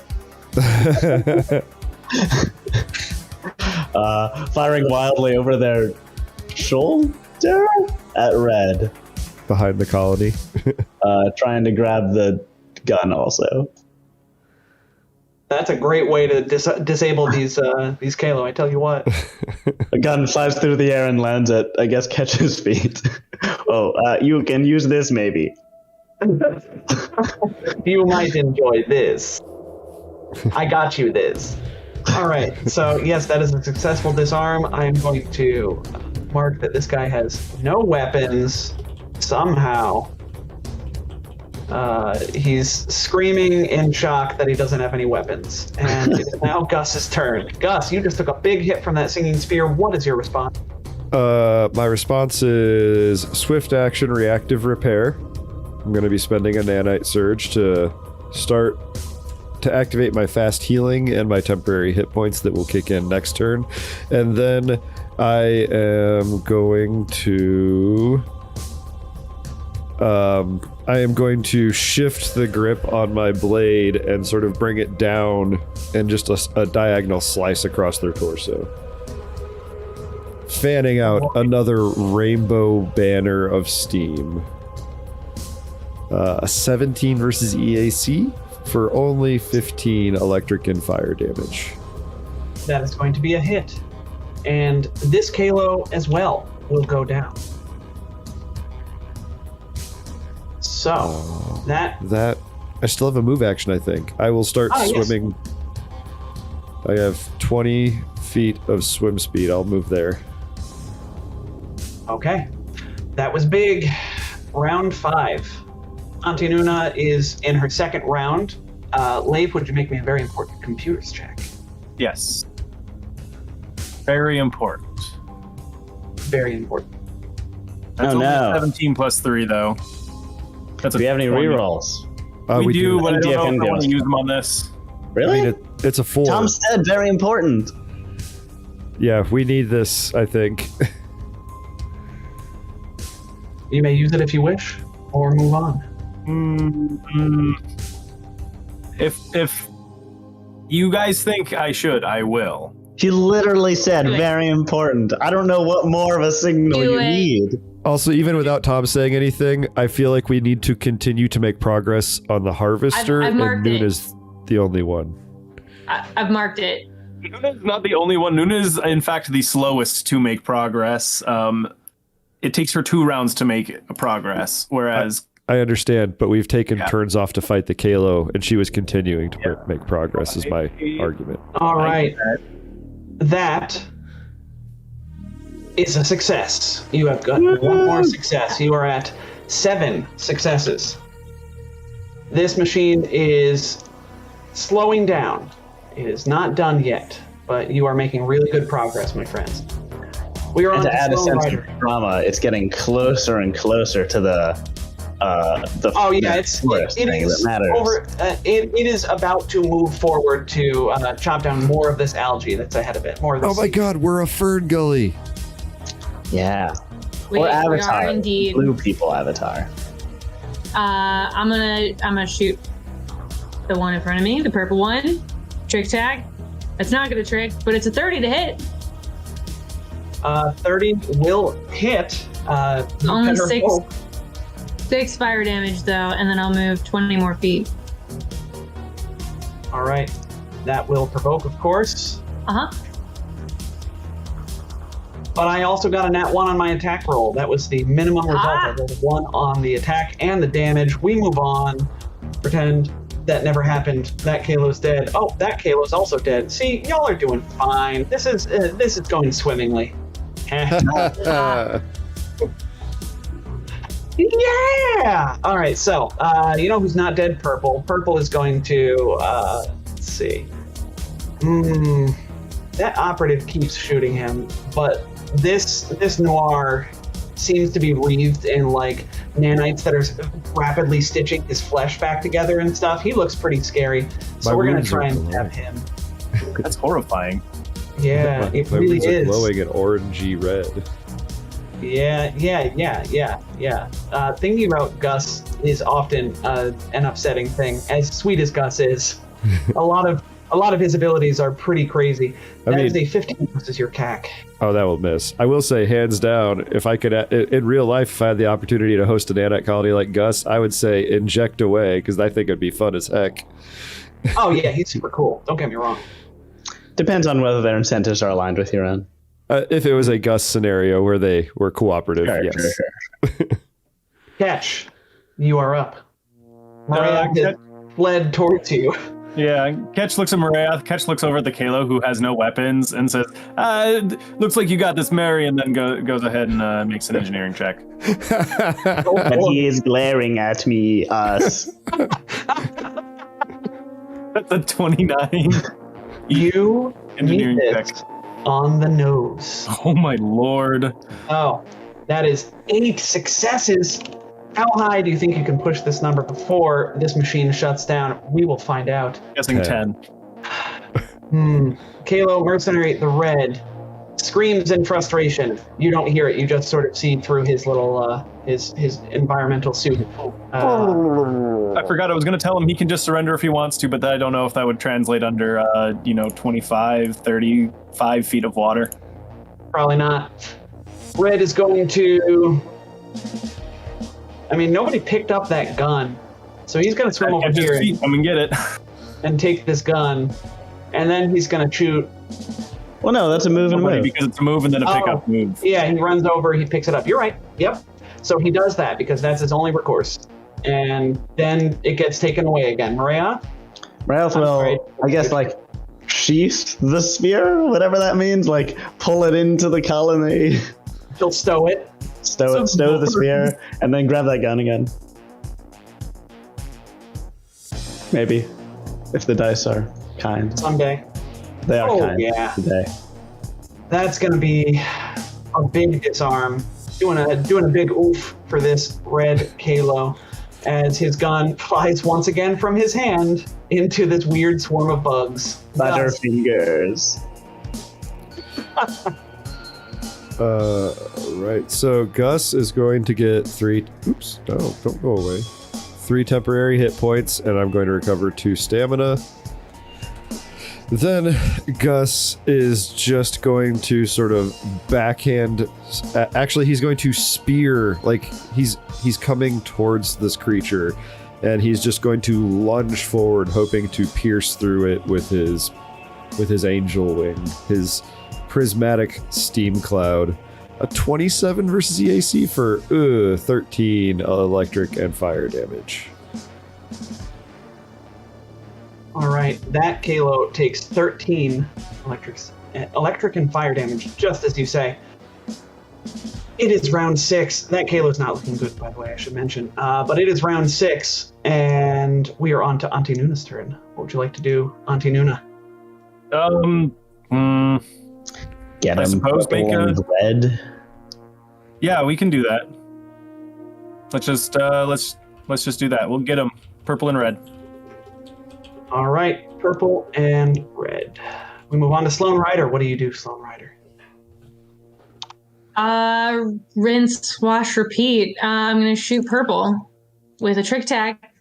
Oh, All right. that'll trick. A 12 should Ooh. trick. How do you bring this purple Kalo down? Oh man. Well, it's turned around to look at Gus, I imagine. Yeah, definitely. Shoot it right in the back, because I'm a horrible, horrible pirate. Hey. And then I'll swim over here where I can see the last remaining one. We are Okay. criminals after all. Horrible wanted space criminals. There's no honor under the sea. There's no honor under the sea. Exactly. The code is really more of a guide. Purple is now dead. Catch, what would you like to do? Ketch is going to boost and attack this guy at point blank range because he totally can. Yeah. Look at you! You don't even have a weapon on.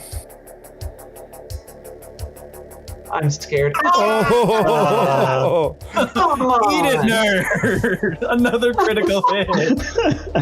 Good God, roll me all your extra stupid damage. Okay. And the Picture boost. Catch just pointing at the guy's tummy and just going boom. And then there's that sonic dispersal cloud underwater. Yeah. So that's All right. 29. That's another 34 damage. Did you say you boosted it as in the mechanical boost with the move action? So he had been targeting blue. So what he did, in fact, do was activate superior firepower, and then he did the boost with the as part of the attack. So The overcharge. So the extra damage should be factored in there. Hold on one second. No, it is. It is. I see. Yes, it is. Yeah. +6 untyped. And then you rolled me the extra 2d6. Sorry, I thought when you say boost, I hear the boost like the weapon property, not the overcharge boost. Right. Yeah. No. I actually have to spend a move action to do that, and it just makes more mathematical sense to add just a flat +6 instead of +1d8. 100%. Yes. Yeah, I so- completely agree. Yeah. All right. Well, it's his turn. He is reeling from that shot, and he is going to. I guess he's going to like turn around and try and punch Catch very, very futilely, because he's surrounded by enemies, and he may be afraid of you all. He has somebody that he is much more afraid of. So he's going to roll a d20. That's a 7 on the die. He's not going to hit. So we move on. Marayoth. Morath will, just fire at point blank. With the solar flare. Oh, a bunch of misses. I can only disarm. This is the lesson I'm learning here. Yeah, you're really good at disarming, it turns out. Well, 20 says, "Stay in your lane, Marioth."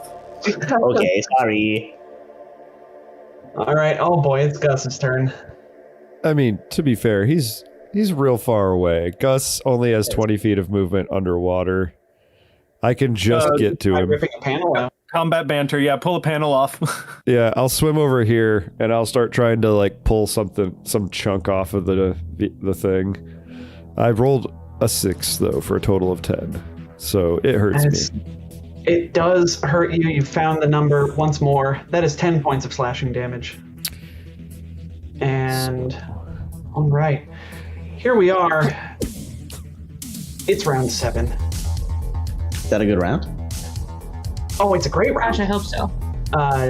You see, it's a great round because screaming from the surface of the from above, let's say, you see another wave cutter descending upon you all.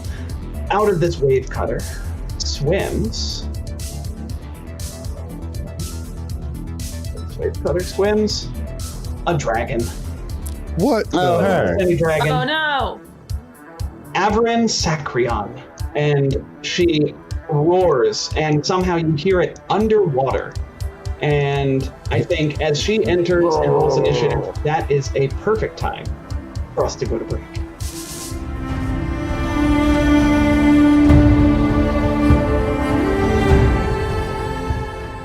And we are back. And we're going to jump right back into it because when we went to break, a dragon appeared, and that's rarely a good sign. So, let us continue. Oh, you know what would have been a good idea? Shooting myself in the foot here.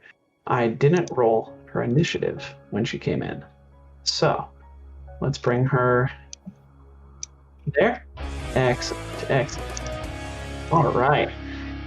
Very cool. So, Auntie Nuna, I forget, were you in the middle of a hack, or were you had just get them to the both of them?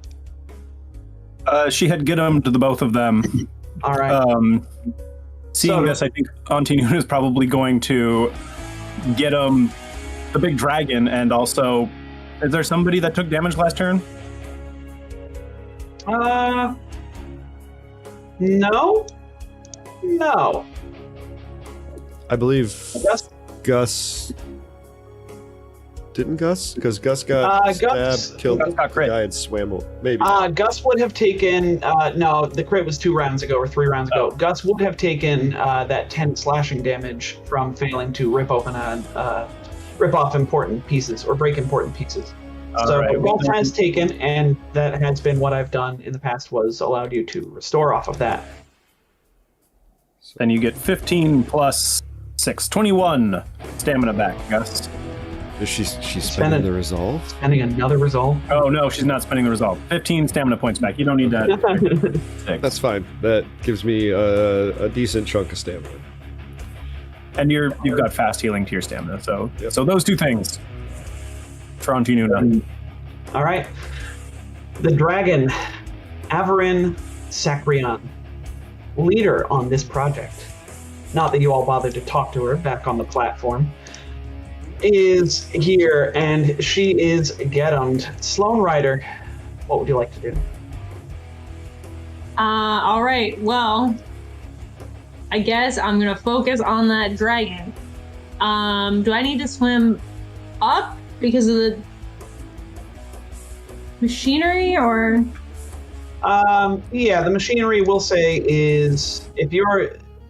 I've sort of pictured you all like hovering above or near the top of the machinery, so you're probably fine. Okay. Well, in that case, I'll just take a shot because I have range. See if we can trick this dragon. Is the dragon CR 15 or less? I certainly hope so. Yes, she is. Then 28 to hit flat-footed EAC for 24 points of fire damage and flat-footed to everybody until the beginning of my next turn. Oh. And I All will right. move in 20 feet. Old move con. Let's see if it pays off. That is Sloane's turn. Catch, what would you like to do? You've got a dragon, you've got a Kalo, and you've got a machine underneath you. Yeah, Ketch's eyes go wide at this dragon. And he's just pronk, pronk, pronk, pronk, pronk, and he goes for another engineering check. Engineers faster. 37, that's a critical engineering check. Man, am I glad that didn't go to my dragon. I bet you are, buddy. All right, that puts you at 9 successes. Yes, you are making good work, good progress on this machine. But I have some bad news. It's the dragon's turn now. And when I say dragon, Averin the dragon, I'm not saying dragonkin. She is an actual dragon, which comes with some benefits. Like, let's see. At the start of her turn, Weakness to salt water. No, that's a good one though. That would have. She is not an Osharan. I still love that is a part of the Osharan stat block. So let's have.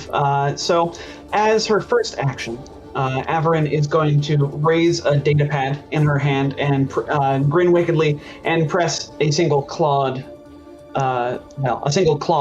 into the data pad. And one of these harvester arms is going to swivel around, and it is going to attack one of you. Let's see, who does she want to attack? No. That's randomly. So a D10. Wrath will be 1, 2. Catch 3, 4, Sloan 5, 6, and so on. I have rolled a 10, which means Gus, the arm on the back of this thing with the buzzsaw, is going to swivel around and attack Gus. But as this happens, she lets out a menacing roar, almost like an aura. We could call it aurora. And I need everybody in here to make a will save against her frightening presence. Everybody in the air. Gus is notoriously willful. Hey. All right. Is it mind affecting? We'll say yes. So 17.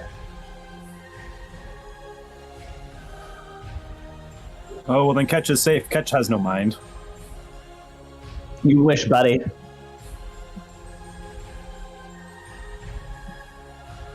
You're muted, Tom. Oh, Auntie Nuna is going to need a save as well. Could I have one for her, Leif?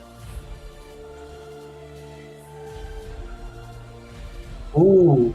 So, the only two to pass this DC 18 save were Sloan and Auntie Nuna. So, the +1. Bye, guy. The three of you are going to be shaken for 13 rounds as this dragon just exudes menace as she enters the arena. And I think that's fair. That's fair to say. She's pretty menacing, pretty frightening, you might say. And so you are shaken for 13 rounds. Now, Gus, now that you are shaken, would you please make me a reflex saving throw as this buzzsaw arm swings around at you? So me being notoriously good at reflex, I am now slightly less good because of the shaken condition. Yeah, that's not going to make it. So you are going to take... Here, let me... just Harvester Hack. You are going to take 25 points of slashing damage as this buzzsaw arm swings past and catches you right in the gut. How much did you say? 25. All right, I'm going to use my reaction to do defensive dispersal and negate 10 of that, and I'll take 15. Yeah, that's fair. All right. So I need to mark something else. All right. And good. Okay. And then as a standard action, she is going to reach out. And no, she can't reach out. Instead, she will breathe acid at both Sloan and Auntie Nuna in a 35-foot cone. Captain Marayoth and her goon, killing her goon in the process. No, she's going to spread the fear. So you two, why don't you make me reflex saves, please, against this cloud of acid that bursts through the water. No, that's a natural toot. Toot toot. Yeah, the operative failing a reflex save. That's always good. Leif, could I thank you? Sorry, I forgot I was on to Nuna. Good, he says. That's fine. Sloan, please take 28 points of acid damage, while Auntie Nuna will take 14. Does Nuna have any resistance much? I don't know about? 31. 28 acid. 28. So I believe you have inherent resistance to that as an Oh, Asimar. it is acid, yes. Yes. So I'll take 5 less. What a pain in the Asimar. All right, so that is going to finally be the end of Averin Sakrion's turn. The Kalo mercenary is going to continue to flail at.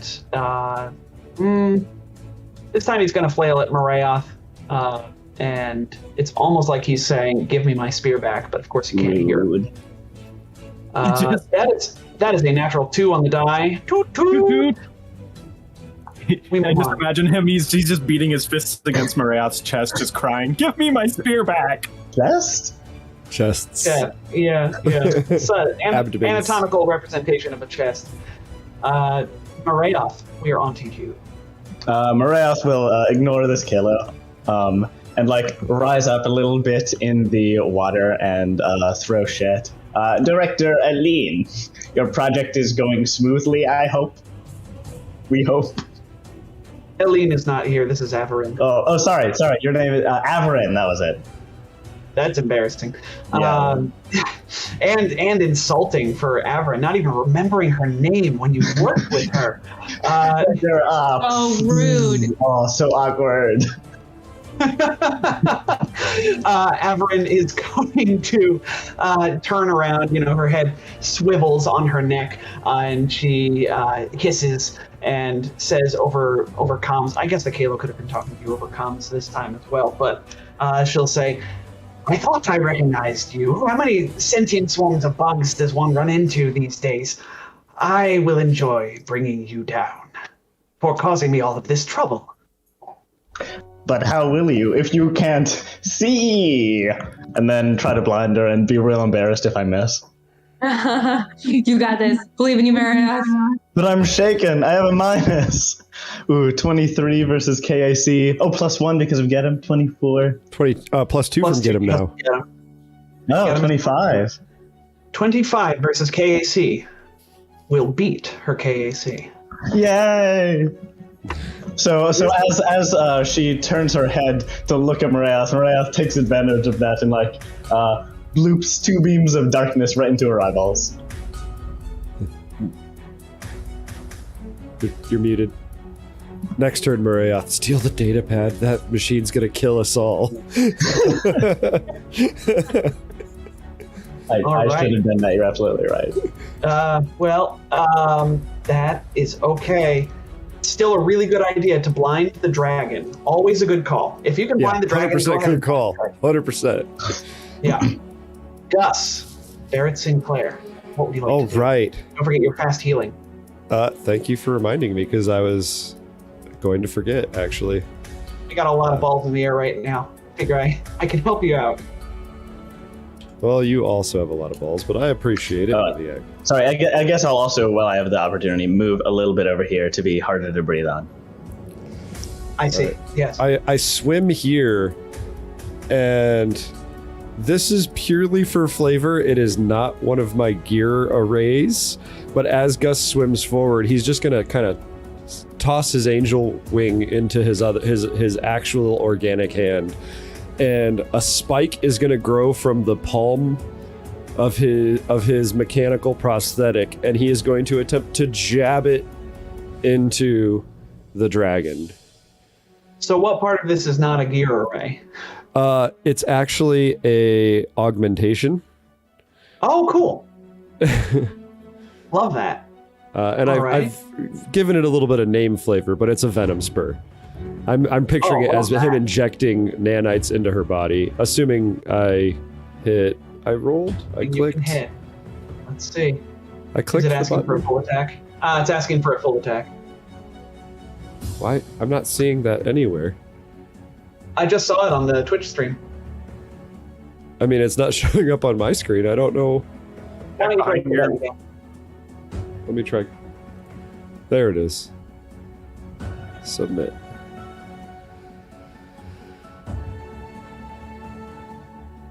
What is going on? Huh. I don't know. Full attack. No. Submit. I I deeply apologize, folks. Strength. Oh, that's okay.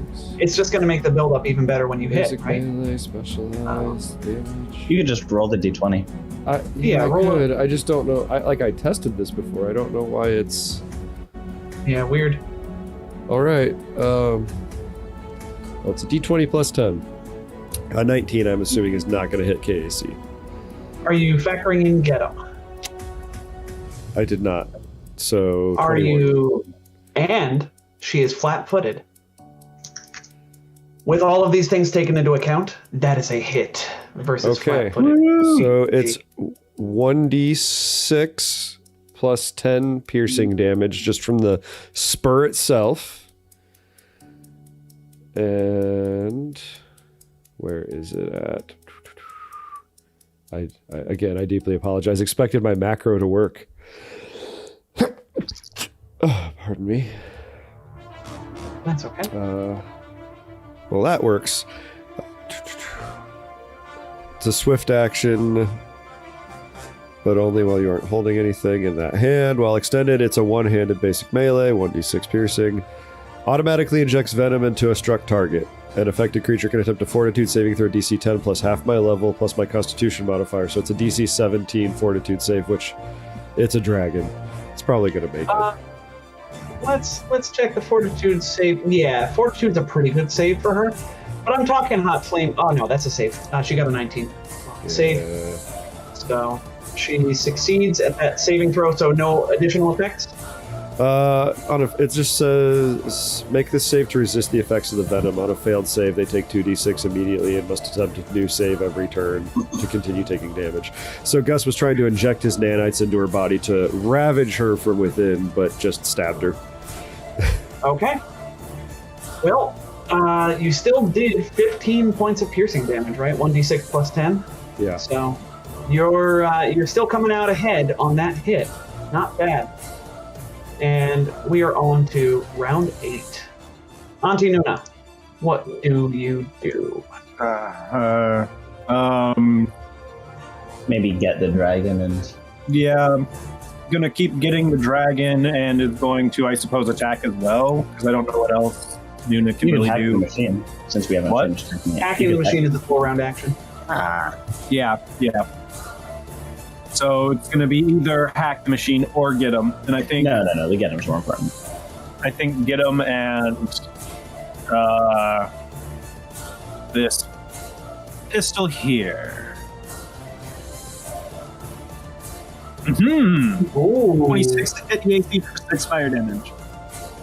26 for 6 fire damage. All right, and a get him. So 6 fire damage. Get him. Get him is, renewed. And, your nanite spur came through. There's your nanite spur, Gus. Hey. All right. I was That's testing cool. it. I pulled a block of text out, and for some reason that fixed it, so... Well, that's fine. All right, so Nuna's turn is... so you can technically do that get him as part of a standard action to attack. So you could take another move action if you like, Leif, because of improved get him allows you to attack and get him as a standard action. Nuna will fall back 15 feet. Just for protection's sake. Why would you do that? I can't imagine why. Sloan Rider, it is now your turn. The dragon is no longer flat-footed. Yeah, she is. She's blind. Rude. I guess we'll just have to flat-foot it again. I forgot she's blind, so yes, you're correct. Okay, well, that's fine. I'm gonna move up here as I pull my knife and shoot her again. Oh boy. Hopefully her CR is less than 16. So 27 hit EAC for 20 fire damage. And flat-footed again until the start of my next turn. Yeah, all right. Just keep piling those debuffs on. That is the way to deal with the dragon. It is Ketch's turn. Ketch rolls another pronking natural 20.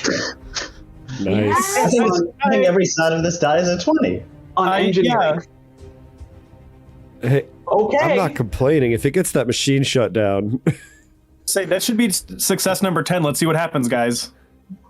In fact, it is success number 10. And I don't remember who guessed it. I think it was Leif. But yes, indeed, 10 was the magic number as this machine comes shuddering to a halt as Ketch forces one last catastrophic failure, and the lights go out, the arms fall limp to the ground, and Morale says, Just- ooh, Yes. Tears streaming down that's- his face, but it's just like frustration tears, and he's just shoving rocks in different places until finally it catches. Morale says, ooh, that's going to be expensive to replace. the Averin growls and will, you know what? I don't even feel bad doing this anymore. She's gonna, she's blinded though. He's blind, yes. Ah, man, you don't know. All right, so let's see. Let's take that off because that's not gonna happen. But she can remove the blinded with a move action. As a move action, yes. And I think she will. She's going to spend a move action to remove the blinded condition, and she's got 2 targets. This little Azamar so rudely ran up to her and then shot her, so she didn't like that. But then Gus also stabbed her with poison. So let's roll a d4. Gus is odd, Sloan is even. Gus is odd. We are going to take a single bite at Gus because we were blinded and spent it. Move Oh, thank goodness action. this is piercing damage. Oh wait, what am I doing? No, I have spells. What are you talking about? So she is going to instead. Pardon Provoke me. from 2 people? Oh yeah, that's right. Oh man, fine. She bites Gus. She'll do it. She'll bite Gus. All right, Gus, that's a 33 versus your KAC for 18 points of piercing damage. All right, so 12 piercing, subtract 3, so 9 piercing. All right, this Kayla mercenary, who I don't know why we haven't, why he's still a thing, is going to punch Ketch, I guess. He rolls a d20. That's a 16 on the die. Ketch, what's your KAC? My KAC is 18. That is going to be a hit. So we'll roll a d3. Tell me, does he have improved unarmed attacks? No, of course he doesn't. So this is archaic. I was gonna say I wouldn't even bother rolling at that point. Well, archaic only reduces the first 5 points of your attack. So True. he normally adds this much damage. So he's definitely going to do something to you. In fact, he rolls 12 points of archaic bludgeoning damage. So go ahead and take 5 off of that. You'll take 7 points of bludgeoning damage as he manages to clock you over the head. And Bad move, buddy. yeah. That is the Kalo's turn. Marayoth, what would you like to do? Morale will use move action to activate gravitic reinforcement. Shore up the saves, and then I just blind the dragon again. I was really happy with how last turn went, and I'd like it to happen again, Yeah, that's fair. if possible. Although alternatively, so she did have that data pad, but she didn't use it. She did. She used it for the arms. What you saw was she pressed the button, and an arm swung around and hit Gus. Okay, sorry, I missed that. Then I will try to take that data pad from her. Okay.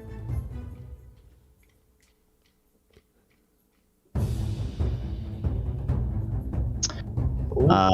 24 plus 2 for get 'em plus... That beats your KAC. Okay. Yes. Oh, what is this? A data pad flies out and, oh yeah, I don't have a hand free. Actually, can I have sheathed my... Instead of turning on saving throws, can I have stored the spear in my mass? Or That's Stored fine. that spear a Yeah. while ago, I thought. Yeah. No, I stored the spear. I didn't store the rifle, so store the rifle also. Fine. Okay. And then I don't have the saves, but I do have the data pad in hand. All right. So you have the data pad. Excellent. That is your turn, Gus. We are on to you, my friend. Gus is going to move up 1, guarded step forward 1, now flanking, and using his organic hand wielding the rainbow steam cloud is going to try and jam it into the dragon and burn it. 21 versus EAC. I did factor in get 'em and flanking already, but not if they're blind or whatever's going on with that. Versus I don't. flat-footed EAC. There we go. That is going to be a hit.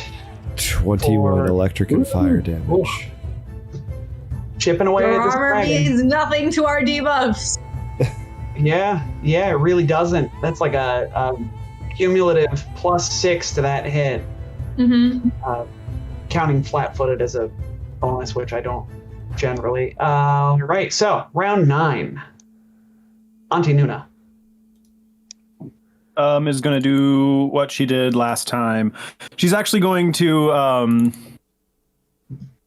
get him the dragon, but as a let me see if I can do this. Get the dragon as a move action, and then get him this guy as part of an attack. Is that kosher?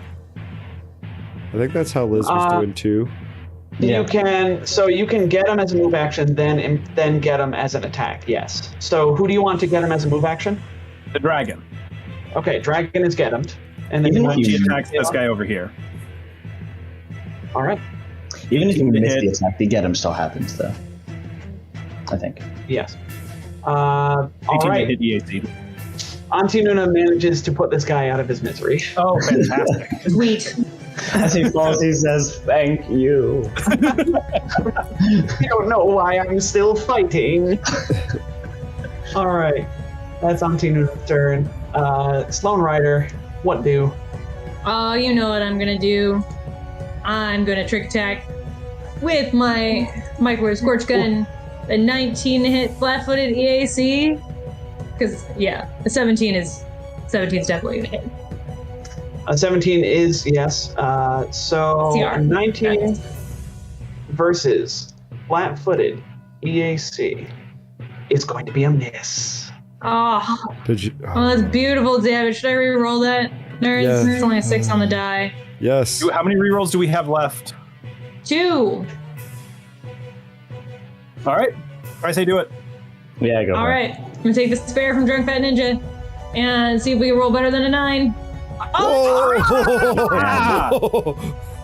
Woof. Tom's dead. beautiful Tom just died. dragon. Did y'all see that? Yes, you've killed both the dragon and me. You probably haven't killed the dragon unless you roll. No, I would hope not. Really well. 7 and 18 is 25 times 2 is 50. Oh wait, we don't times 2. Nah, roll the damage again, please. Let's see. I've got a D6 there and 3D8, so Plus Yeah. 4. 7 plus 18 plus D6 plus 3 plus my 3D8.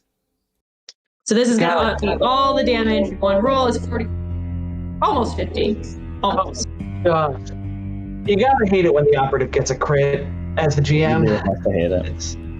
It's real scary.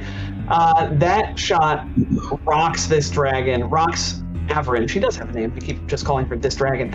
Rocks Averin, and she looks for the first time very startled, as she did not expect that hit. And No, Yes. no.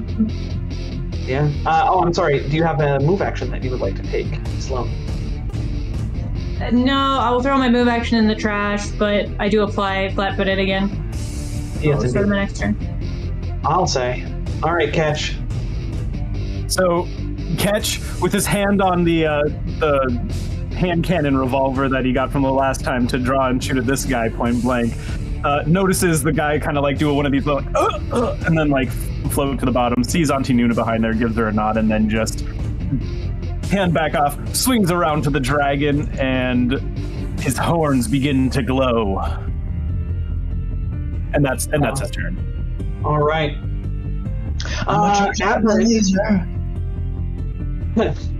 Averin is going to surprise you all and raise a single hand and say, listen, over comms. Listen, I have a proposition for you. I can pay each of you 5,000 credits. In return, you leave the Brenary and all evidence you've collected on this operation and the Aglians, and sign a non-disclosure agreement. This is an all-or-nothing deal. This is her attempt at a blender. Can't let you just walk all over the Aglians. Oh, actually, maybe if you wire us the credits first, we will do the rest of it. She has a real good sense motive. So you're gonna lie to a dragon? About money? Grath has a point. That is a lot of money. I suppose if you were to wire it to us in advance, no, that's not very good at all. No. This is negotiating the price of goods and services, I would say. He is going to ignore you, seeing that you all don't want to play, and you're not going to use my reroll for negotiating goods and services. She could move there. Just transfer her money. No, because this is not one of those things that you can bluff on. I'm sorry. So I could have her retreat and cast a spell. I haven't cast a single spell because y'all just surrounded her so quickly. But I think what she's going to do instead is just lash out at everybody within reach with a multi-attack. So... Fair. Oh, man. I forgot something. All right, so she is going to lash out. Let's see. She has 4 of these. She's going to make... I forgot something, y'all. If you're shooting her, you get a +1 to shoot her because I have coordinated shot now. Oh, nice. I'll add that to my abilities. Oh, man, that would have meant that Nick didn't re-roll that hit because it would have been a hit. It wouldn't have turned it into a crit. Damn it. All right. Sorry. So, Oh, wow. Fine. All right. Not going to draw this out any longer. Gus, you are taking 1 attack. Sloan, you are taking 2 attacks. And Ketch, you are taking the last attack. So I'm saying that out loud, so this way I know who to give these attacks to. Ooh, that is going to be a critical hit. You want to know who it's on? Gus? Yeah. Not Gus. It is, in fact, on Sloan Ryder. No. So... Oh, no. That's probably that is going deserved. to be, let's reserve these. Let's resolve these in order, though. 19 versus Gus's CAC. Miss. All right. Gus, you are going to take no damage. Sloan, you are going to take a total of 36 points of damage from this critical hit. And then, how's Sloan looking? This is fine. Woof. Everything is fine. Oh, I believe it. That's a good bluff roll. I don't know if Cavern believes it, though. As she takes her third attack, that was a claw. She rakes a claw across your chest, and we see blood flash in the water. And but then she misses. I think I do. I don't know. You do. You're the GM. Gus doesn't see it. Sloan covers it. Yeah. And then she gets so that's a miss on the third attack and a 19 to hit Catch with versus KAC. Just hit. Please take 14 points of bludgeoning damage. You know what? This is a really good time to use a thing that I have. Oh. I just took a bunch of damage. Oh, and yes. I already made the bluff check. I will allow it interactively. Sloan falls down dead. Oh no, Captain! No!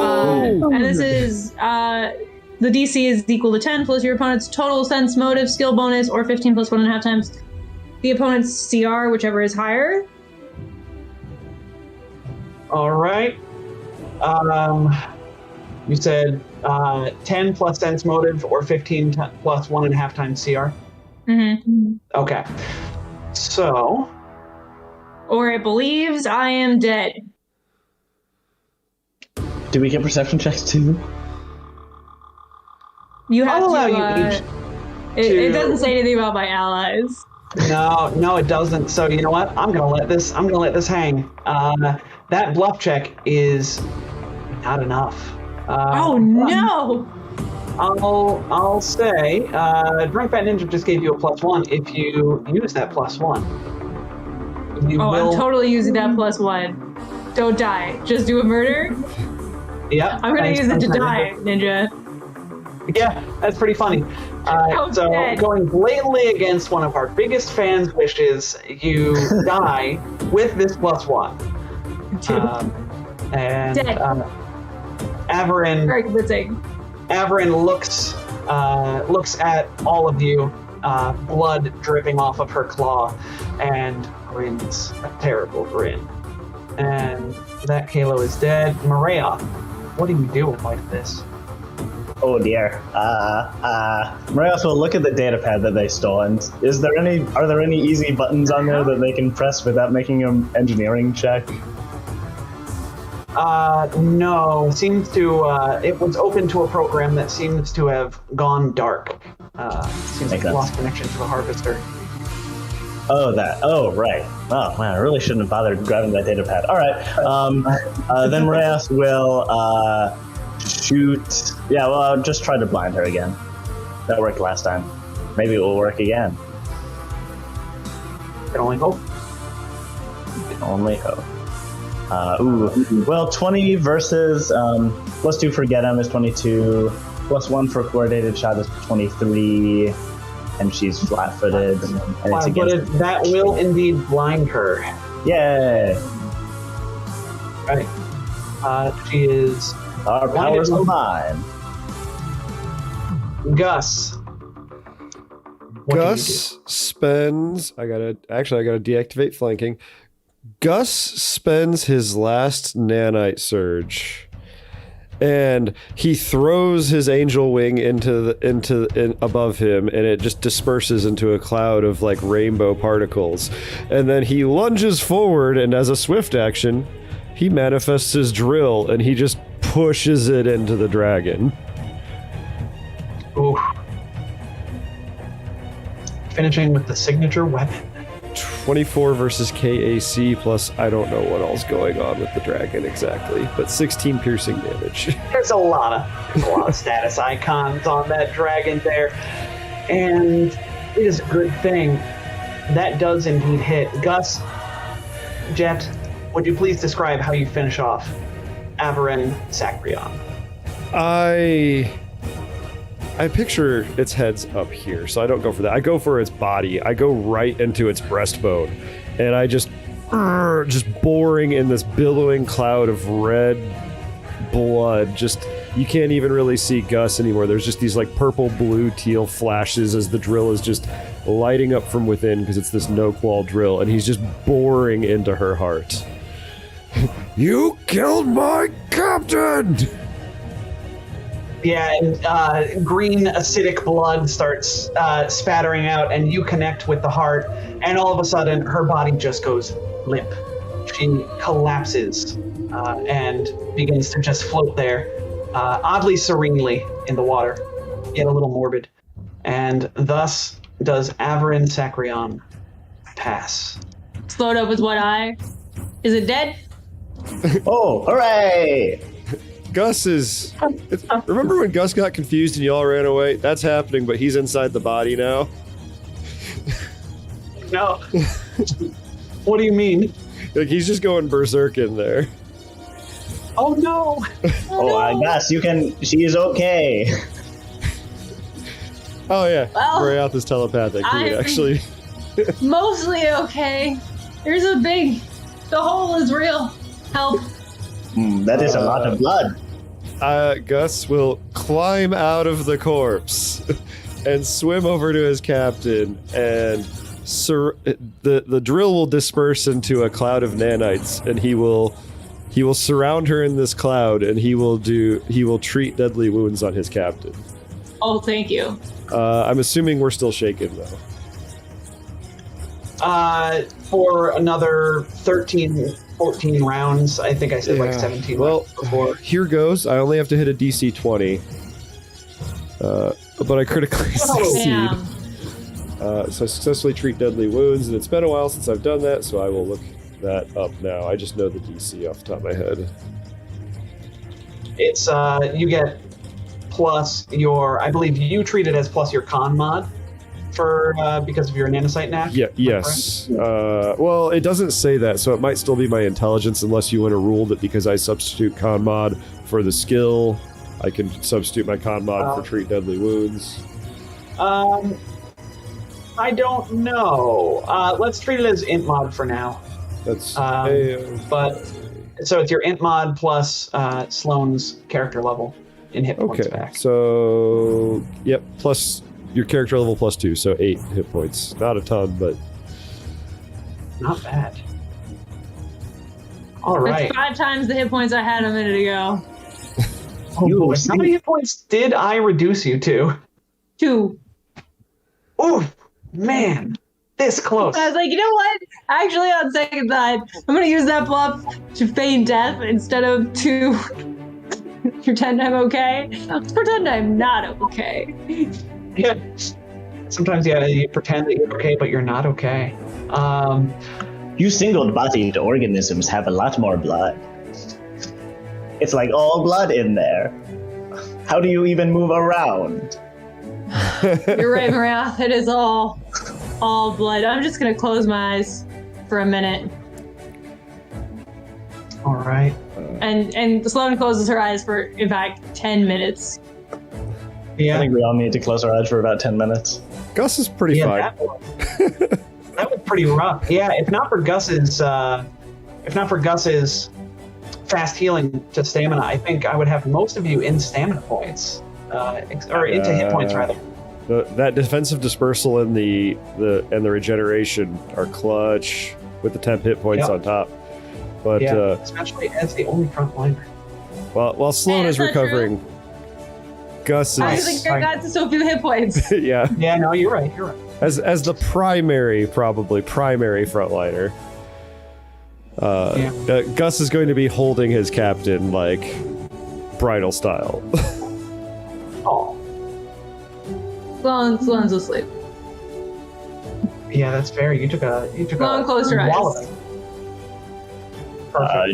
Do we think that the harvester is permanently disabled, Catch? I don't know about permanently, but we can make it that way. Does it have a reactor core? Let's detonate that. Now, remember that you don't want to let loose a whole bunch of radiation and stuff. Oh, well, I don't know what's powering it. Maybe it just had like a hypercapacity capacitor or something.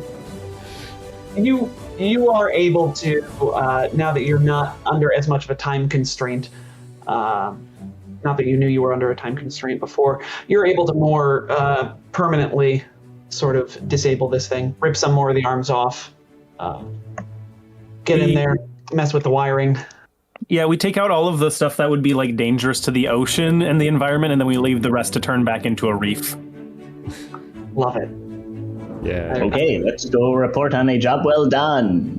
And just out of curiosity, because I'm that, kind of player, what would have happened if we didn't stop it in time? So you would, say, if it's still active during the fight, Averin would have been able to continue using that. It recharged on a D4, so she could continue using the harvester. You all just managed to shut it down after she used it the first time. So that was not a one-off attack. It was more contingent upon the fact of how well you all did before she got there. So beyond that, I don't. It would have mowed down the Aglians forest if you all weren't here. So that was a big thing that you all did. So now, before you all leave the area, I imagine you might take a look at the loot on these people. Averin doesn't actually have a whole lot on her. She has an underwater Aphelion laser pistol with 2 high-capacity batteries, an Abadar Core travel suit, silver, and an opulent timepiece in the pocket of that travel suit with worth 10,000 credits. What about those Kalo? I'll take that laser pistol. I figured you would. That is a level 9 laser pistol. Because guess what CR Averin was? She was a CR 9 dragon. What? Goodness Yeah. gracious. So, yeah. Who comes in after you're, chewed up by the Harvester and pummeled by the Kalo, and then she comes in all fresh-faced and gets to breathe acid on you. So then you got 4 sets of the Kalo set: graphite carbon skin, underwater frostbite class 0 rifle, and an underwater Sopranino. It is, yes, a Sopranino singing spear. That is a mistake in their loot sheet on the PDF. So, you've defeated the Harvester. You have ended the harvest of Entha for now. What would you all like to do next? Go talk to the Aglians. Yeah, All right. Gus will Oh, carry Sloan back to the Aglians. yeah. The good news is these 5 people came here in wave cutters, so you now have transportation once more. Oh, right. These wave cutters came directly here as opposed to traveling all over Entha's good blue earth oceans, good blue waters. So you get back to the Aglian settlement colony in much shorter order than before. And they all sort of swarm around you, and you feel, a lot of the concept of curiosity, because remember, each Aglian represents a single concept: curiosity, anger, fear, retaliation, trust. So many curiosity Aglians swarm you all, and becomes a bit overwhelming before love, danger, trust approaches you and says, "Was it successful? I imagine, since you all are here, but I did not want to assume." They trail off. Yes, the Harvester was destroyed. Their collective immediately disperses into the surrounding collectives, and the news starts spreading rapidly before they reform, and all of the collectives around them begin dancing around and forming, shifting from hard angular shapes into spherical shapes, and back and forth and back and forth. And Love, Danger, Trust reforms and says, "This is excellent news. Thank you so much, travelers. You are indeed a friend to the Aglians." There is bad news, though. The Harvester and the dragon who was operating it are members of a larger organization that we are familiar with, called Edgecore. It is possible that they could make another one. They form an angular shape. Is there anything that can be done about this? We are not familiar with your ways and the ways of the wider galaxy. They probably Yes. know that. Maybe. There is an organization dedicated to finding particularly atypical life forms, the Xenowardens. We have interacted with them in the past for obvious reasons. It is possible that they could be alerted to your existence here if you are willing to let us make your existence here known. Yeah, and they'll contemplate this, and Shan will jump in and say, yeah, I had actually had plans before they even got here, although I'm not trying, I thank the gods that they got here, but before they got here, my plan was to collect evidence and bring it to the Xenowardens and sort of make a case for y'all to be left alone or whatnot. They have a lot of experience sort of gumming up the works for big companies, stomping on the little guy and stuff like that when it comes to environmental stuff. So I was thinking, we've got plenty of evidence. She gestures to the data pad that Marayoth has and the other stuff that you all have collected. And you all are the best evidence that the company shouldn't be on this planet. So that's the plan. We're gonna bring this to the attention of the Xenowardens and try and get you all some rights. Does that sound good? And the Love, Danger, Trust will think and remain silent. Ooh, Mraeoth will add, incidentally, if this helps make your choice, if you are sufficiently curious about the greater galaxy, the Xenowardens could help you learn more about it. And by learning more about the galaxy, you can increase their sympathy for your continued survival. More thinking. They eventually return to the conversation and say, we think that this is probably the best plan of action, to make ourselves known, if even only on a small scale. These Xenowardens, do they have much... How far away are they? Do they have jurisdiction over this area of the galaxy? This is the vast. It is not, it is ruled by whoever takes it. Edgecore currently controls this planet, but they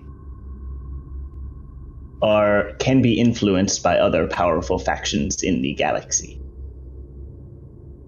Like a collective built of different concepts. Yes. There are a lot of collectives out there.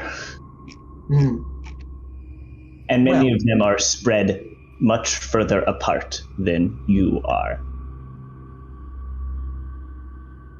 Well, we must rely on your expertise, ultimately.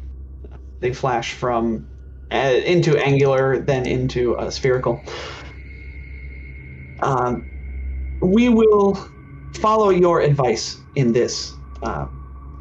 We do not know whether the aglians will want to leave Entha and explore the wider galaxy. We have a large dependency on the magic of our home. But that is not to say that it could not happen. It is, of course, your choice. But the galaxy is quite nice when you see it. We do, what was it? Idea, communicate, trust, will approach and say, we do have some amount of curiosity for what goes on beyond this planet, if the means were to appear. So, yes, reach out to these Xenowardens, and we will do our best to survive until they come to our aid. Okay. It sounds like you all have disabled the company's harvester. It will be difficult for them to recover from this. It will not happen soon. Harvesters are expensive. Many resources. Yes. All right. Then it sounds like what you're telling us is that you have saved us. So we must thank you once again, friends of the Aglians. You will always be welcome here, should you return. And the Aglians will, the collectives will all sort of form in a large ring around all of you, and they almost form like a super collective, like a giant ring around all of you, where you can't tell where one collective ends and the next begins, and you just feel a thrumming sensation of emotions and concepts of fear, trepidation, but also gratitude and happiness and hope. So that is that. You have made up with a new race, which is pretty cool. Gus starts crying again. Oh. Ketch remembers the pink crystals that we have in our bags. Are they worth money? Oh, you know they are, my friend. Okay, then never mind. Okay. We will fade out on that scene of the aglians swimming around, forming a super collective in harmony around And the. Mariah can like dance with them since they've learned the moves. Yeah. Mariath does the dance. Mariath knows the moves. Yeah. And that is where we will fade out. We fade back in on you all arriving back at Elysia, I imagine. Yes, because that is where you left the severance package. So, you are, for your purposes, my friends, Catch, I imagine you're in your little torpedo mini sub because you have 5 wave cutters and there's 6 of you, including Shan. Yes, indeed. So, yep. So, Catch, in your travels, you maybe take out some of that pink stone. You are able to discern that this pink stone is probably going to be worth about 1,000 credits per bulk. And you received 7 bulk of it. So, for your Thanks, Tom, for letting me do mining. hey, no problem, man. That would have peek behind the curtains. The Kalo would have arrived sooner. Normally, if you took that extra 2 bulk, you could get 5 bulk without making them arrive sooner. But you gotta reward creative thinking and stuff like that. And I think that was a good idea to use your proficient miner in that regard. So, takes you all about an hour or so to get back to Elysia. Luckily for you, you got those wave cutters, which makes this all a whole lot easier, and with it, does not force you all to drive yourselves to exhaustion, as it is nighttime. It's been a really long day. Sloane got the phlegm kicked out of her. All of you are just looking pretty rough. Upon arriving back at Elysia, you find little to no upset. No one here seems to know what has happened. In fact, do any of you in character have a guess as to why this might be? Dragon was doing it or she did all this in secret. Yeah, that's a pretty good guess. Yeah, so go ahead and make me a wisdom check to see if you if we get sort of the specifics on this.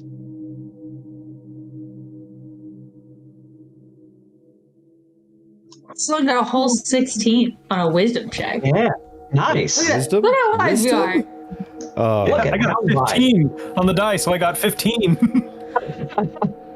So I'm slightly wiser than Catch. Sloane, Ketch, and Marayoth are all able to deduce that, Averin probably didn't tell anybody exactly where she was going. She seems to be a very hands-on kind of boss, very micromanaging, and also a bit paranoid, especially from what Marayoth knows of their history. So it is likely that Averin had utter confidence in her ability to take care of you all, foolish as that was, ultimately. That, combined with wanting to keep rumors from getting out about what could be happening out in the Shadow Sea with the Aglians, meant that she seems to have not left any, if I'm not back in X hours kind of instructions. So, yikes for her. Is there some way we can take advantage of this, Captain?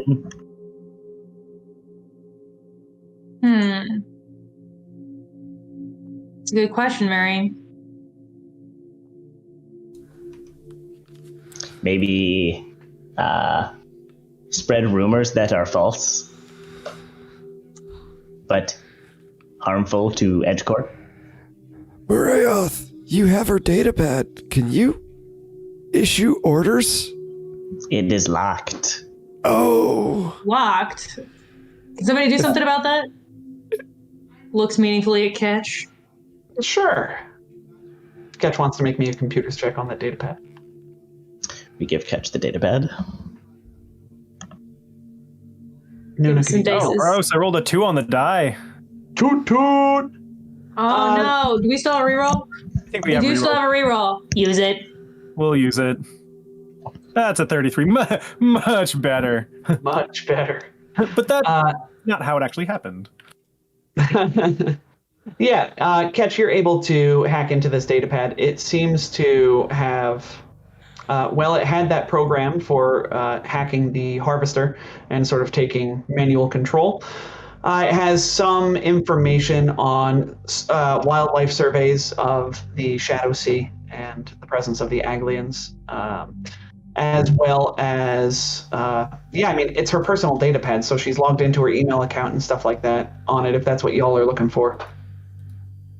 Ooh, yes. Send deceptive emails. Chaos. I will allow you to send Chaos is deceptive getting emails. really into this chaos angle, and I love it. Yeah, me too. Yeah, I like that a lot. Use Being such a reply good little all. corporate drone.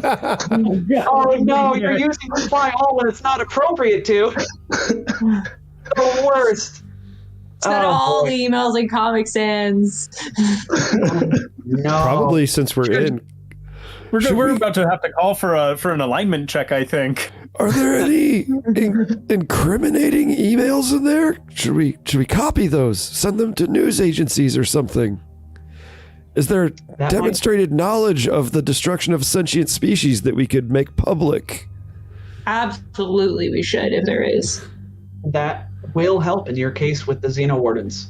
So, I think that's that's All right, so we do that. We copy those emails, but then we also send conflicting commands to all of her direct subordinates, telling each of them that they gave that they are in charge, and that they gave false commands to the other subordinates. Oh no! And then we put an extended out of office on her calendar. Perfect. All right, good. Yes, excellent. So, with a note saying that I'm going to be in the vast and totally unreachable for 3 months. I'm leaving on the severance package. That way we're cleared to go. And we clear ourselves to leave. well, it's funny you say that. You get back to the severance package, and you find it with a large clunky device applied to one of its engines. Go ahead and make me a culture and/or engineering check. That's a boot. Boot on us. They totally put a boot smuggler. on you. That's a gravlock. It is effectively a boot, but for starships. You know that they often come with a computer on board so that the user can unlock them, and can be hacked into, or failing that, just physically broken off of the ship if you're strong enough. So Catch takes it off. Get that heckin' thing off my ship. All right. You rolled what? 4, 5 nat 20s? That's like 4 nat 20s on. It's at least 7 now, guys. I don't know. This is ridiculous. We're doing great today. We're on fire. Yeah, you're crushing it. So, as you all are eyeing this device and Ketch begins to get to work, you hear a familiar voice behind you all. Now, what do you all go and do this time? You turn to see the crew of the Wintermorn, Neva at their head. Dizzy and Jinx each smile and wave at you all. Nimilith looks bored as usual when she's not killing things, and Neva looks curiously at your crew. Catch tries really hard, completely in vain, to hide the grav boot from Dizzy. Bear hug Neva. Oh God. Guys, we got Just wrapping up a job. Neva will address Gus, but everybody can hear this. There's been a lot of chatter for comms, but nothing concrete. Now, what I know about you all tells me that your crew were probably in the mix somewhere. So, what did you all get up to on Entha? Us? We would never. Captain, we invite him in for lunch. We can talk over lunch. Another nat 20, this time on Sloan's Bluff. Us, we're totally innocent. Just wrapping up a job. I don't know what you mean, Neva. Fine, don't tell your friends what all the cool fleam that you got up to on the planet then. I mean, I'm trying to invite him in for lunch because I figure that way we could talk away from prying eyes. That's fair. Yeah, so you can she'll accept your invite to lunch. And what are you making them for lunch? Gus? As long as of course the crew is. I think it's going to be it's going to be like seafood style, but obviously Gus is not using any meat products, so it's probably like locally sourced seaweed, synthetic proteins, stuff like that. Just trying to do various seafood dishes. I personally am not super up on seafood. Hey, Nick. It's 90%. It's all 90% protein anyway. Yeah, well, it'll be, yeah, as much locally sourced material and then like not actual animals used in it. Probably some sort of chowder, some like sushi, like vegetarian sushi, stuff like that. And I think Gus is actually going to try. He's going to dress up fancy in his actual chef's outfit. He's going to put seating arrangements, and I think Dizzy is going to coincidentally be seated next to Catch. Cool. All right. So, I guess we smash cut to you all eating lunch in the galley. Well, it's like nighttime actually, so it's probably not lunch. Dinner. Well, it's probably whatever. Gus would be making lunch food, but it'd be dinner, whatever. Sure. Maybe picnic style in the hold. Sure. So we cut to you all eating in the cargo hold, which is bigger on the inside. And so we go around each pairing that has sort of fallen together and formed. We see Neva talking to Gus and saying, well, I can see the company saw fit to try and keep you all here. So clearly from what I've learned about these folks recently, on top of the fact that I generally hate them, this means that you've got to get out of here lickety-split, yeah? Of course, after you make us this delicious lunch. Sort of. I guess. We kind of have the keys to the kingdom right now, I think.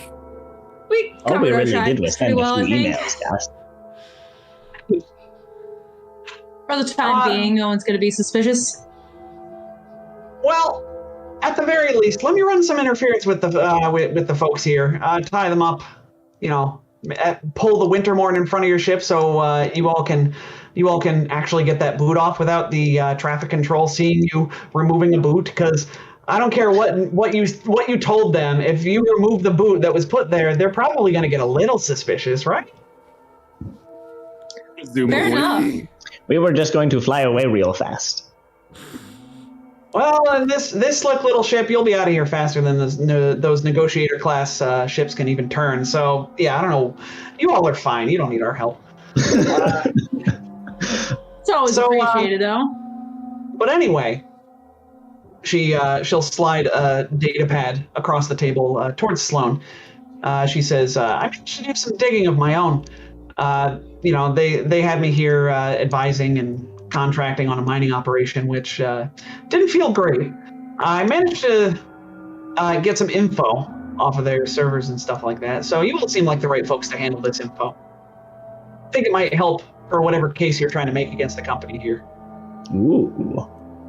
So she passes you another data pad with more information on the company to hand over to the Xena Wardens. Yes. Litigation.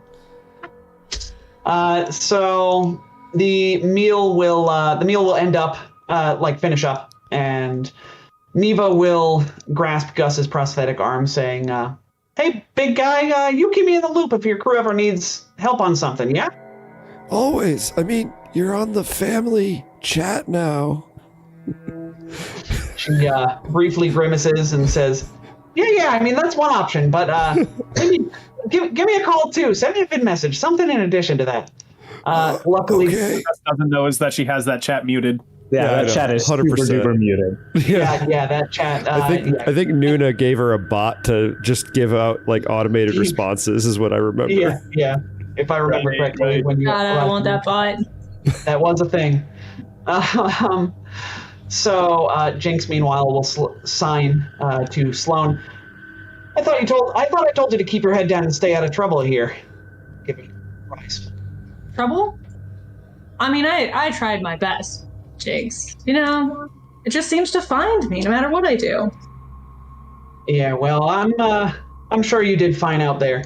Dare I say, the infamous Sloan Rider might be showing her heart of gold a bit more these days. Oh, don't you start. Better watch out, or you'll earn a reputation for being a good person, not a scoundrel who goes ripping off every trader this side of the galaxy. He winks.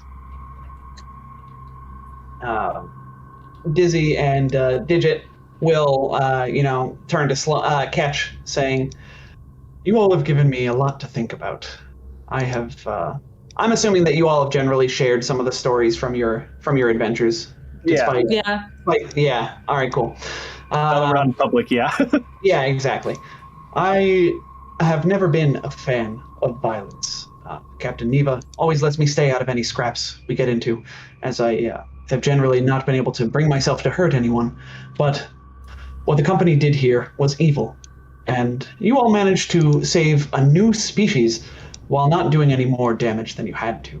That combined with what happened in COM 93, I admire the way you all handle yourselves, and it has given me much to think about."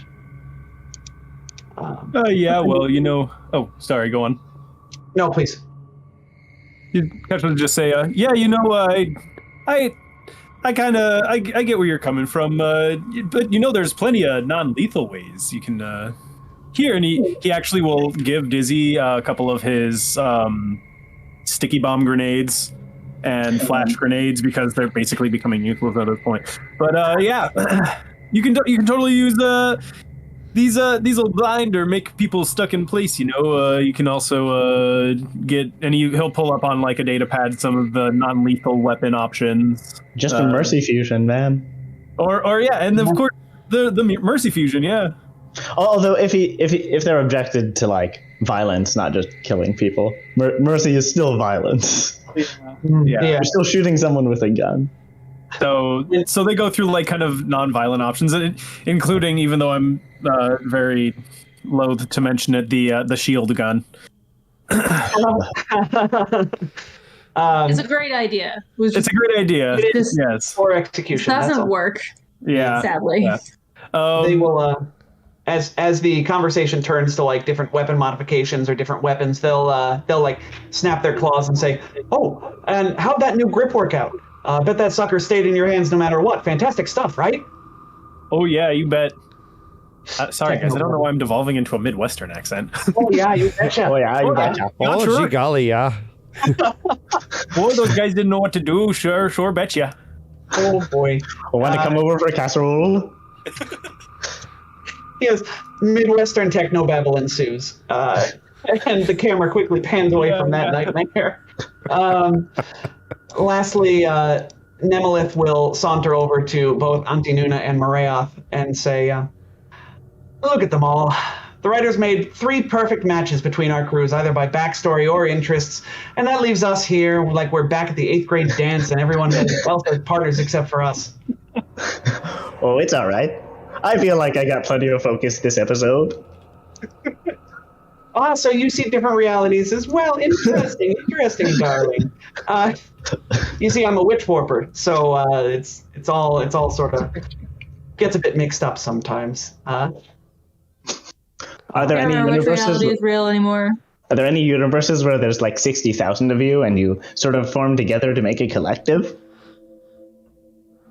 No, I can't say I've seen those ones before. Oh, all right. I guess we have nothing in common. Well, I mean, you wouldn't happen to be a follower of my lord Zon Kuthan, would you? Oh, tell me about Zon Kuthan. Tell us about Zon Kuthan. She goes on and on about the glory of pain and envy and loss, and reveals herself to be a devout follower of the god of darkness, Zon Kuthan. Aren't those negative symbols that usually warn you away from certain activities? Well, there is a certain beauty to suffering, darling, you see. So I have embraced it, as opposed to shied away, as many people do. Does that mean you sometimes don't eat, even though you're hungry?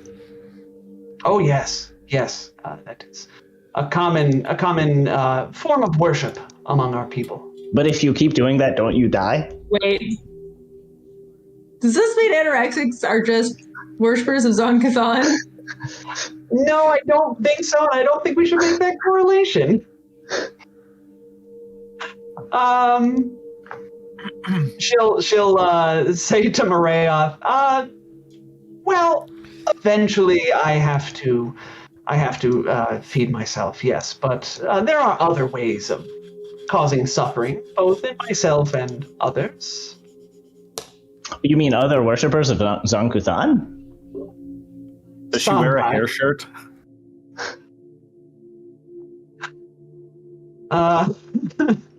So with that lovely conversation, it is time to leave Entha with Shan and a load of juicy data that will hurt the company's interests here. You are indeed able to, with Ketch's phenomenal computers check, able to hack that boot right off. How about that? And speak of bad Midwestern accents that bleed into Canadian accents sometimes. The goblins, Fleagrebe, Goog, and Rattlesnarp all come scurrying up to you once you break atmosphere and enter the drift. Hey, Captain, says Goog. You'll be happy to know that we defended the severance package while you all are gone. You do an overzealous salute. Good job. Thanks, guys. From what? There were at least, Fleagrebe will say, at least 7 Kalo that came on board to unload the ship. Once they realized that the ship was a little weird, though, they tried to get past the cargo bay, but we stopped them.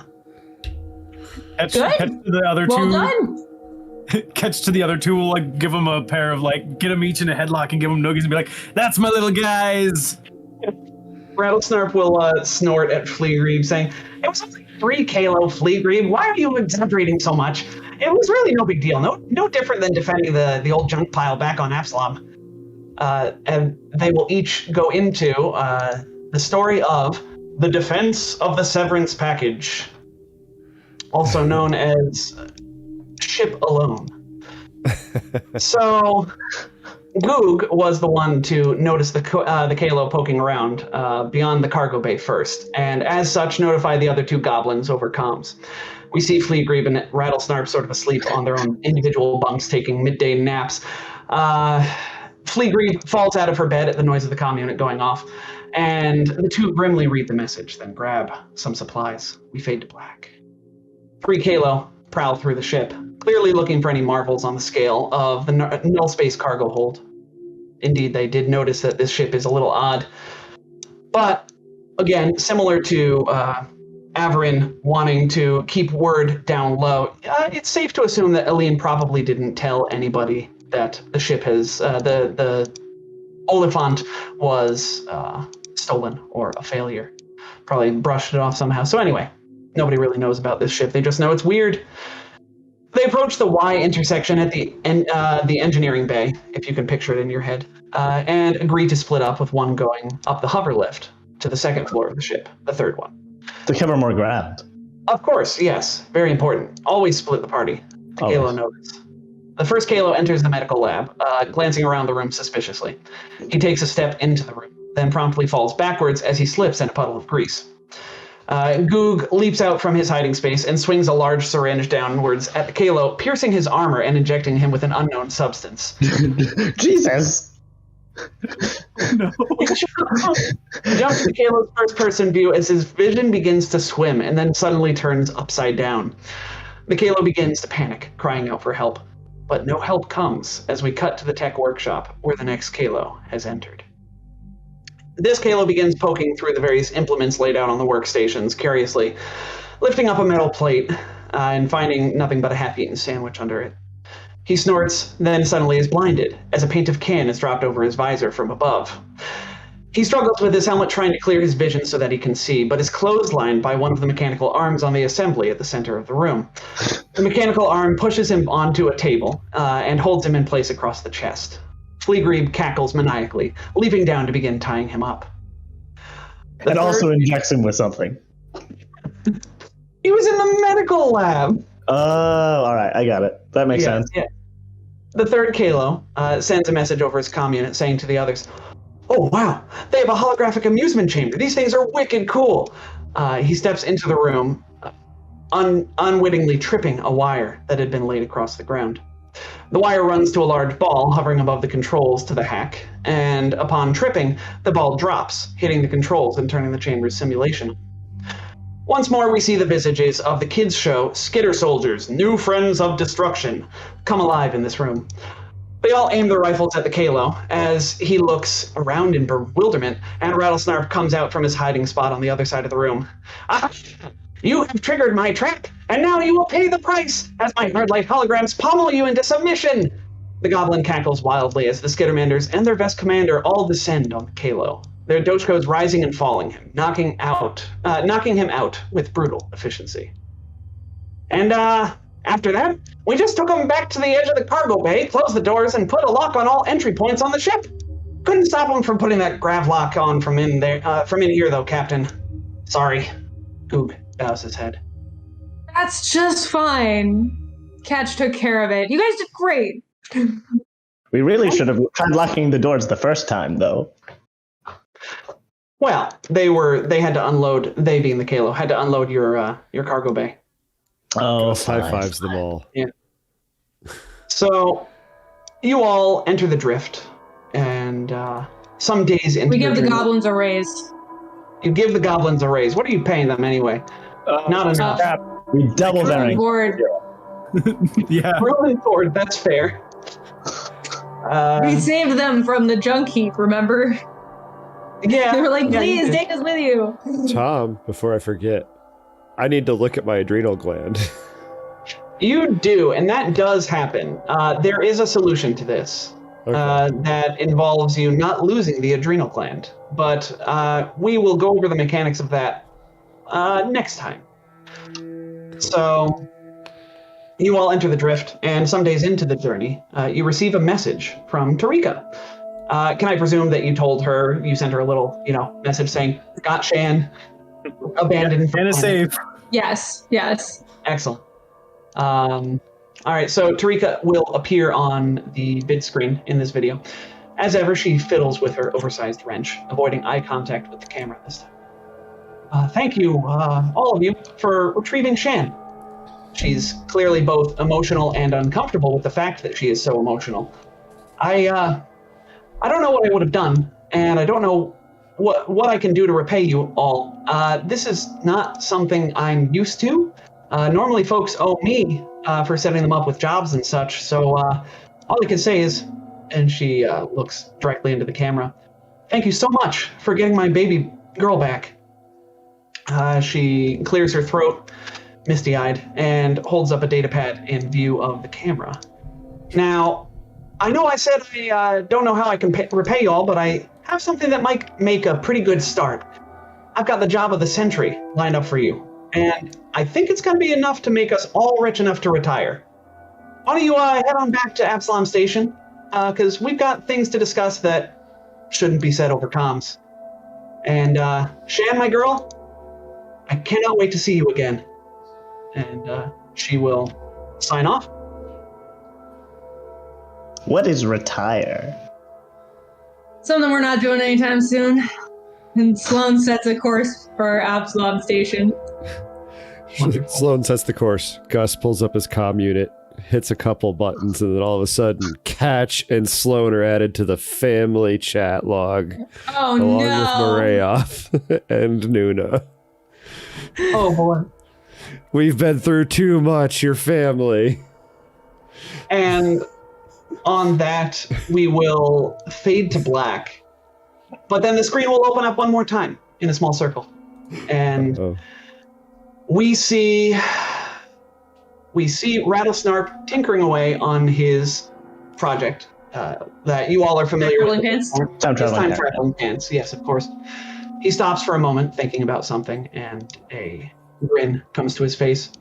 We see his story again, but with a slight modification. It all plays normally, up to the point where the hologram activates. The goblin cackles wildly as the holographic soldiers advance on the Kalo, hefting Doshkos. However, when they go to swing at him, their weapons pass right through him. Rattlesnarp's eyes go wide. It seems that the modifications to the hack he made were not enough to weaponize this chamber. The Kalo's eyes widen as the holographic soldiers advance on him before he relaxes. Seems this ship has a goblin infestation. Let's just go ahead and help out with that real quick.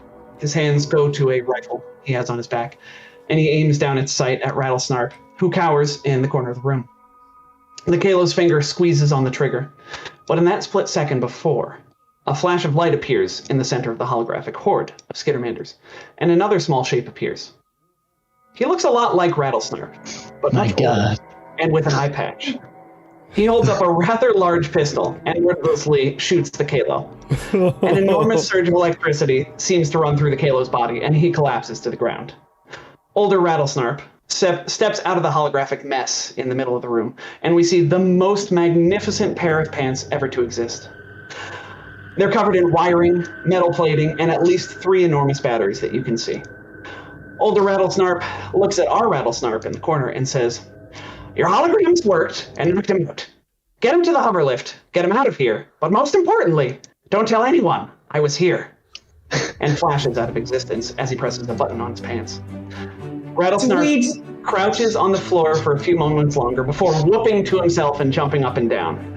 We fade out on the memory of that image, and present-day Rattlesnark sits at his workbench, smiling to himself as he turns back to work on his pants. And none of us must ever know. Yeah, we need to get him some horicalcum. He needs some horicalcum weed for those pants. The real victory of the episode. Right? Rattlesnark got time traveling pants. Good job, Rattlesnark. No. He just knows he will. He's not there yet. Well, He's he both does not get there the and picture. already has been there. Yeah. He's has been the future. Wibbly wobbly, timey wimey. So, with that is truly the end of Book 3, Professional Courtesy. Woo! Level. Oh, I suppose you could have level 7. Yeah. Oh, I'm not an operative though. But you are a Solarian and you get flashing strikes or something. I don't know. More Level importantly, 7 would be good. I think it is flashing strikes, yeah. More importantly, I'm a mechanic. You are a mechanic. Level 7 is a pretty good level in general for... I get to be a miracle worker now, guys. Oh, you're already a miracle worker in my books. Oh, you're so sweet. I get my uncanny agility. More importantly, you get to take 10 on everything. I get to So you will never simultaneously- fail a trick attack again. I get to simultaneously specialization activate 2 arrays. That's all I get. All that and more coming in Book 4, The White Glove Affair. So, as always, a new Cosmic Crit episode should be dropping tonight. Jet, what's happening this Thursday on Rise of the Starlords? You get to explore, finally. 6 hours of combat, and now we can We're not explore. fighting any... I'm not promising no fights, but you're not in the mega fight. 9 hours of fighting. Only on non-standard actions, Rise of the Starlords. 9 hours. I think it was of only fighting. like 6. It was 6 hours. It was 3 episodes, It was 2 3 hours. episodes. Oh yeah, I guess you're right. Our episodes are closer to 2 hours. Yeah. But, all right, that sounds good. We'll do some exploration. We'll go into exploration mode. No, wait, we're not playing Pathfinder 2. So, people to thank for this week. Thank you, Leif, for running our audio through Group the Musical Discord bot. I'll jump in ahead of you and say credit to SAVFK, Savk Music, for the Traveling Symphony by Savk, used in today's Aglian ritual. Leif, who else do we have to thank for music today? Just really quick before I mention this slew of people, I just would like to apologize. I didn't realize that you were playing your own music when I went to do the goof. Oh my god. Otherwise, I would not have done that. I would have saved it for the end. I didn't hear it either until you were It like, was no, very I'm doing quiet. the It thing. started very quietly. Okay, so, but yes, anyways, today we are thanking Ridamin and Relax Cafe Music as always, but also Higher Ground Music for that sweet, sweet, sexy music, White Bat Audio, Epic Journey, and Unwind Station. A lot of great free music out there on YouTube, all of it 100% awesome as always. Yeah, Leif, you're killing it with the music. Very nice job. Yeah. Thanks. I, when I actually spend some time searching for stuff, it turns out I can find it.